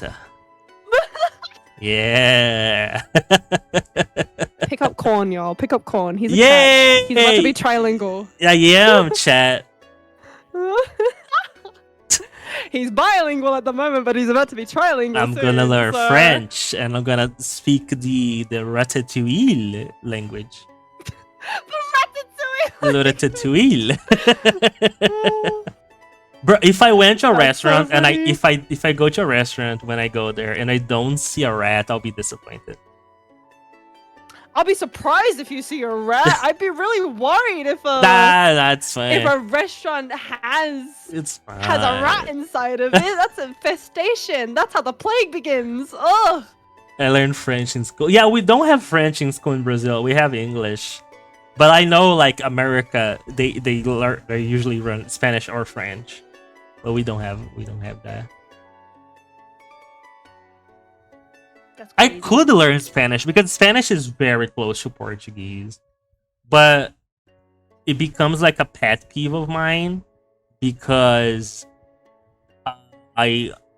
when I hear somebody speaking Spanish, it feels to me like they're speaking Portuguese wrong, and I get annoyed.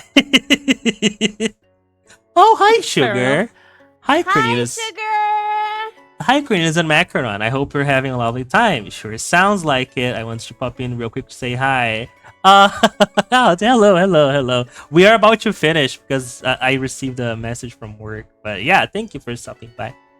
I can only imagine how that feels. Right? It like, nothing against Spanish. I have nothing against Spanish. But like, it sounds weird because we have a lot of similar words, and it's funny because a lot of normal words in Spanish are actually like curse words in Portuguese.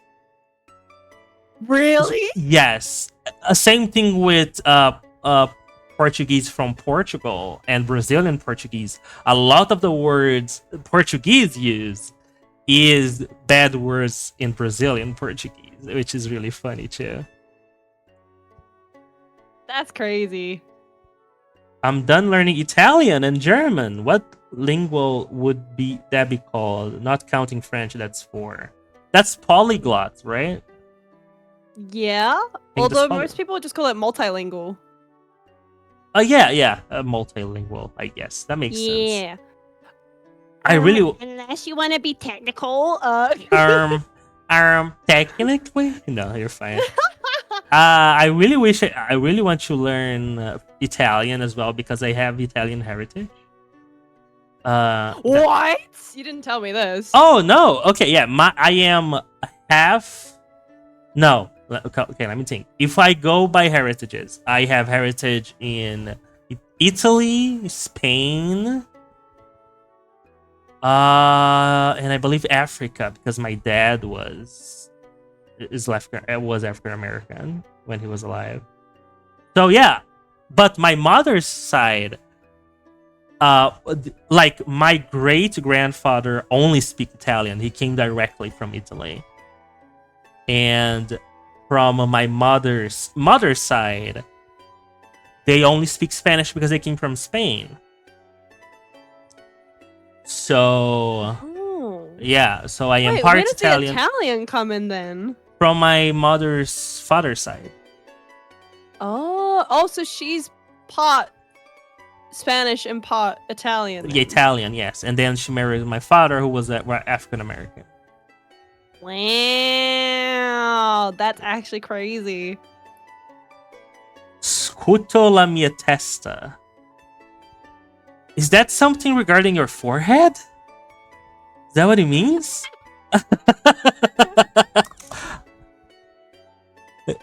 I have a friend from Sicily that's teaching me Italian personally. Nice! Oh yeah, I remember that. I hope it's going well for you, Cindy.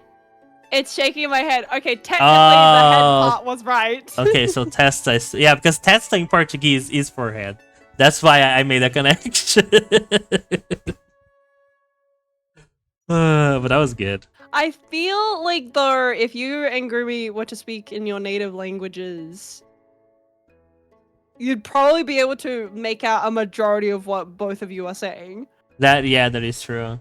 Because like like Italian, Portuguese, Spanish, French, it all came from Latin, so we have similar words. Yeah. Like it's kind of the same thing with Maori and some of the like other Polynesian languages. Makes sense.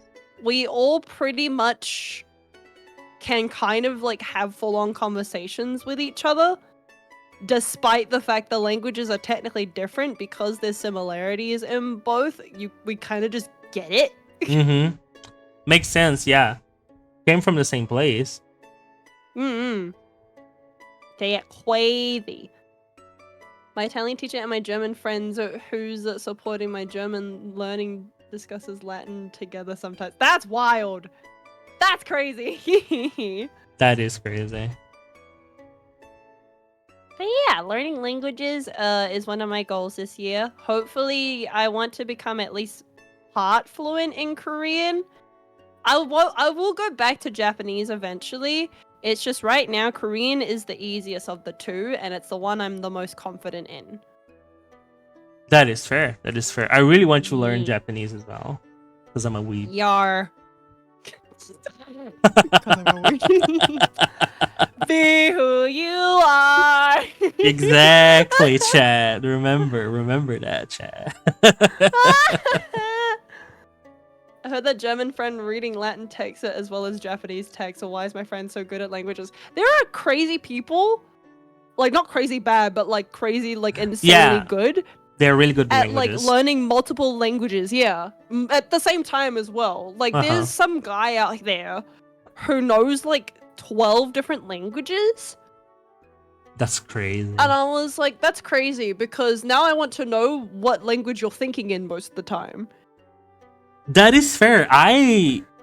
Sometimes I do think in English, because like nowadays I speak more English than Portuguese. So when I'm thinking, I think in English actually. Yeah. Because also like you said, like in the lab you're also speaking English. Like you're barely speaking Portuguese. Yeah, true. I only speak Portuguese when I'm talking to my family. Yeah, the last time you saw them was for your sister's birthday. Last weekend. Yeah, last weekend. So it's like, wow. Literally. And then before that it was Christmas, wasn't it? It was only Christmas, yeah. The holidays. Yeah, that's a 2-month gap. Hey, see, chat? He's barely speaking it. He's barely yeah. speaking it. Even though I live in Brazil. It's just funny. Yeah. Wait, does that mean you're speaking it when you like go to grocery stores, or? Oh yeah, no. When I go to grocery stores, supermarkets, I speak Portuguese because, like I said, it's very rare for Brazilian people to speak English, even though technically it's on our schools. But you know how that goes. Yeah. But yeah, if I'm talking to all my friends, they speak English. In the lab we have to because of the exchange students. So at work I speak English. So yeah, it's only very small time frames where I actually speak Portuguese. Most of the time I speak in English. Jesus, and then you won't be speaking it at all when you're in France. yeah. I'm pretty sure I will forget Portuguese at some point. I'm pretty sure. You'll probably come home and then end up realizing... come home with an accent. Yeah, with a really like messed up accent, and it'll just because you know what's funny, right? Because I spend so much time with Gumi, I'm starting to like have a habit of saying things in more of like not really an American accent, but like it's more accentuated into like the Oh. diction that they use, like the consonants that they use. Uh-huh. Like for example, saying car, like it just sounds like CA for us, where it's just car. Whereas like Uh-huh. he would have to say it as car. Car. Oh, I see. Yeah. Yeah. So I would like habitually just say it that way. Because cute. it's easier for him to understand it that way, as well as like I habitually hear him say it that way a lot as well. So I'll probably pick up an American accent more than he'll pick up my Australian accent. That is fair. That is fair. You'll come home with a French accent, yeah. I will. I will. Wee bitch. What? Okay, Becca. I'll like talk to my mom. It's like, Mama, make me a baguette. What did you just say to me? Yeah. We Croissant. don't have baguettes here. Son, we don't have baguettes here. I can't wait to be like the stereotypical French. Like I'm gonna walk around with a oh, I forgot the name of the hat. A beret? A beret. No! I'm gonna walk around with a That's how they pick beret. you out as a tourist. That's I'm how gonna they scam you. look. Here's what I'm gonna do. I'm gonna walk around with a beret with like a mime, like mime clothes, like a big mustache, and a baguette under my arm. That's what I'm gonna walk You around. could freely do that now if you wanted to. You don't even have to be in France. To do But the funny thing is to be in France doing that. Wait, to It'll- not look French. Yeah, exactly. To not look Like- French at all. And every time they talk to me, I also like ho ho ho, ho ho ho. Oui, would you like a baguette or a croissant? Oui. Speaking of, I have a recipe to make French hot chocolate. Oh, the That winter sounds season good. is coming. I have a chance to do Yay. it. I don't recall even one beret. That's fair, Sina. That's fair. Ooh. I'm gonna go to the Yeah, I just catacombs. wear berets because berets are fashionably inclined for me. So Mm-hmm. that's why I wear berets. That and is also, I fair. look really good in hats. Okay, that's very specific. Not to flex, but I'm gonna go to the catacombs just to see if I can see a ghost. What? Oh no! What's the when I say that, everybody said to not go. What's the problem with the catacombs? Because just- there's cannibals in there. What do you mean there's cannibals? What are you talking? What? There's cannibals in there. Like, although it might just be like a theory, it's a notorious thing that people talk about. Cannibals being in the catacombs. That's why when people go in there, they never come out. There's no way that's true. Well, apparently, that's what it is. That's the story anyway. But maybe that's their tourist story. That's okay. Like how in I- Australia, our tourist story is drop bears. Drop bears are not a thing. You cannot convince me that drop bears are real. Look, you've never seen one, so you can't say that. Oh yeah, exactly. That's how empirical evidence work. I have to see one. Oh, let's go! Thank you for the raid. We love raids. Thank you. How you guys been? It's sad that we're going to end it soon, but thank you guys for stopping by. We're talking about France and the catacomb. Look, I can take a couple cannibals. I can take a couple cannibals. You I think I'll be always fine. say that this is a conversation him and I always have. He's always so overconfident that he could fight anything. Thank you for the every single follow, time. Larian. Look, Lordy. it's not overconfidence. Look, imagine if you are someone that stays like underground without direct sunlight and only feeding on corpses, you might not be the most nutritious person out there, which means that your vitamins are low, which means that you don't have enough iron on your blood, so you can faint very easily. Look, I can take a couple cannibals on a fight. I can use the bones as weapons. Couple? Yeah. Yeah, you know, if I can dual wield bones. Oh, hi, Moonstar. We're talking about the French catacombs because I'm going to France in February next year for like my school. I'm gonna spend a year there, and I'm talking to Macaron, and apparently there are cannibals allegedly on the catacombs of France. And I'm telling her that like if I can armor myself with the bones, I can take a couple cannibals on a fight. I'm pretty sure I can. I'm very. Thank you, City. Thank you. I think you should retake that. Look, it's chat. Tell me out, chat. Come on. Won't you guys be able to take a couple cannibals on a fight? See, even Moonstar's like saluting you for good luck. Ain't nobody's gonna participate in Come that. on, man. They're cannibals. They can't be that strong. Well, okay, it's not the fact of being strong, but it's the fact of they have survival skills that outweigh yours. So even if they're not strong, they'll still pick a really good fight. Well, I would argue I live in Brazil, so my survivor skills are kind of high. I'm just gonna. I'm just gonna... You live in the richest area in Brazil, Con. What do you know about survival? Oh my gosh. Look, I can make fire sometimes. On your stove does not count.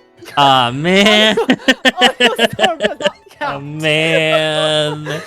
God damn it. I have too many health. I'm sorry to hear that, Moonstar. But look, if I get a really good femur, like a very sturdy femur, I can swing. I can swing hard. I think I can take some. They can't outwit me because I can see like tripwires. I'm very good at seeing tripwires on the ground. When do you encounter tripwires? I don't know. It's a trip. You can see. Just look at the ground. There's tripwires. Some people don't look at the ground, Corn. You know that. People don't have like special awareness. We're very aware of this. That's true. I am kind of clumsy, but I feel like if I'm in a catacomb, when my eyes start to adapt to the darkness, I think I can be their home field. They do have the air, they do have the advantage that they know the field, but I think I can take a couple. Not a lot. Maybe like one, like 2 or 3. 2 or 3? That's Yeah. still a lot. And then I have to like cut my losses. Then probably it was the cannibals that placed them. Yeah. Is this an 18 or not? Because I have a dirty mind. You're fine. It is an 18 plus stream. Just don't ban me. But go ahead. Like you see, They're but waiting they for know. you in the catacombs. They wait for people like you, Corn. They wait for you because they're like, he thinks he's all slick with it. He thinks he knows what he's doing. Nope. Look,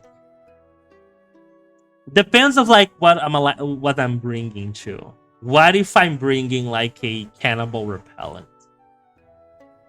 Those exist. I know. I don't know. I can like bring a head of cabbage with me. That will scare them. I mean, if you say to me that you're going to bring like pepper spray, then yeah, I think anybody would like freak out at the fact that their eyes are stinging. But like if they're screaming, like there's 3 against you in one section of the catacomb, and they're screaming because you sprayed their eyes out, chances are more of them are waiting around the corner. Okay, how big is this cannibal society? I don't know. They say that there's a lot of them down there. What if I can convince them I'm a friend? Like, we can infiltrate them. Be like, oh, I'm one of you, you know? They'd probably tell you to join them in eating a corpse, and I don't think you could participate in that. What if I fake it? Like when I get How the do you meat, fake that? I get the meat really close to my face, and then like I swiftly throw it at my back at the wall, so they don't see it. That I. They probably know everyone there. That's a good point.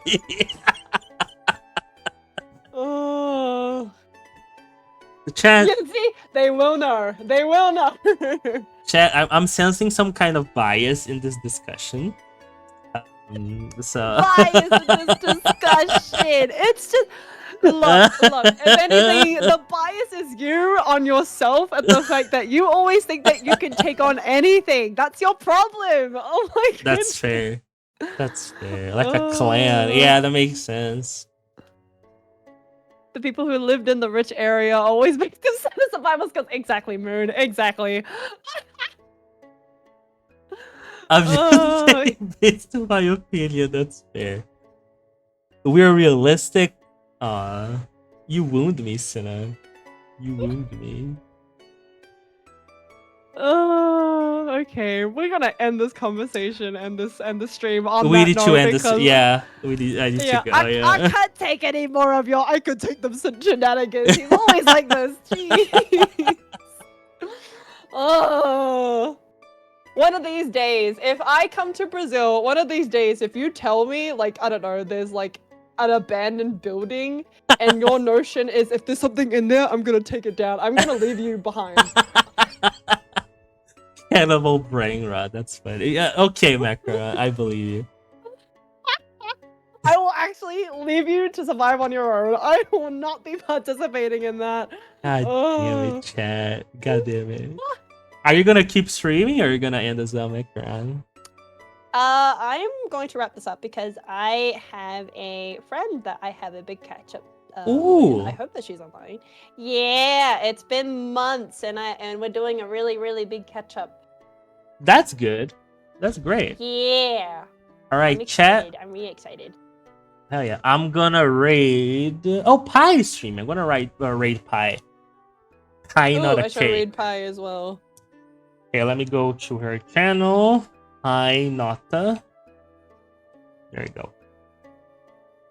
And then I select raid. Oh, let me put the raid message first. So it's going to be Hi Corn. I'm gonna just debate against him every time. It's not realistic, which I'm guessing it like never is. Okay, yeah, literally every time we come into this conversation city, it's never realistic on his side. It's always, I can do it. I think I can do it. And I'm Come on. like, the problem is you've never actually experienced it at all. It's just purely Yeah. This is his thought process, right? Because he's played video games, because he's experienced it in a video game, he thinks he could do it in real life. Okay, Macaron, you're outing me a little bit. What do you mean outing you? Oh. Okay, that's fair. Yeah, don't worry, chat. I'll remain safe. I won't let myself be caught by cannibals. Okay, don't need to worry about me. But I will catch you guys next time. Thank you all for the raid. Thank you, Tamaharu, for the raid. Thank you for entrusting your community with me. Sadly, I have to go, but we catch us again 2 weeks from now, where our 12th podcast starts. Okay. 12. Yay! 12. Exactly. So I'll see you guys there. And any final statements, Macaron? Don't go into the catacombs. There's cannon there. Be less like Corn and more like me. Exactly. Maybe go in just a little bit. That's my final. What, like just a little bit. Dip a foot in, like. Oh, yeah, just like the first room. You know, just the first. You know, the first thing. First section. You know, just see a couple bones. After you saw a couple bones, you're fine. And then you can back out. Oh my goodness. Oh. All right. Goodbye, chat. See you later. Bye, everybody. Bye.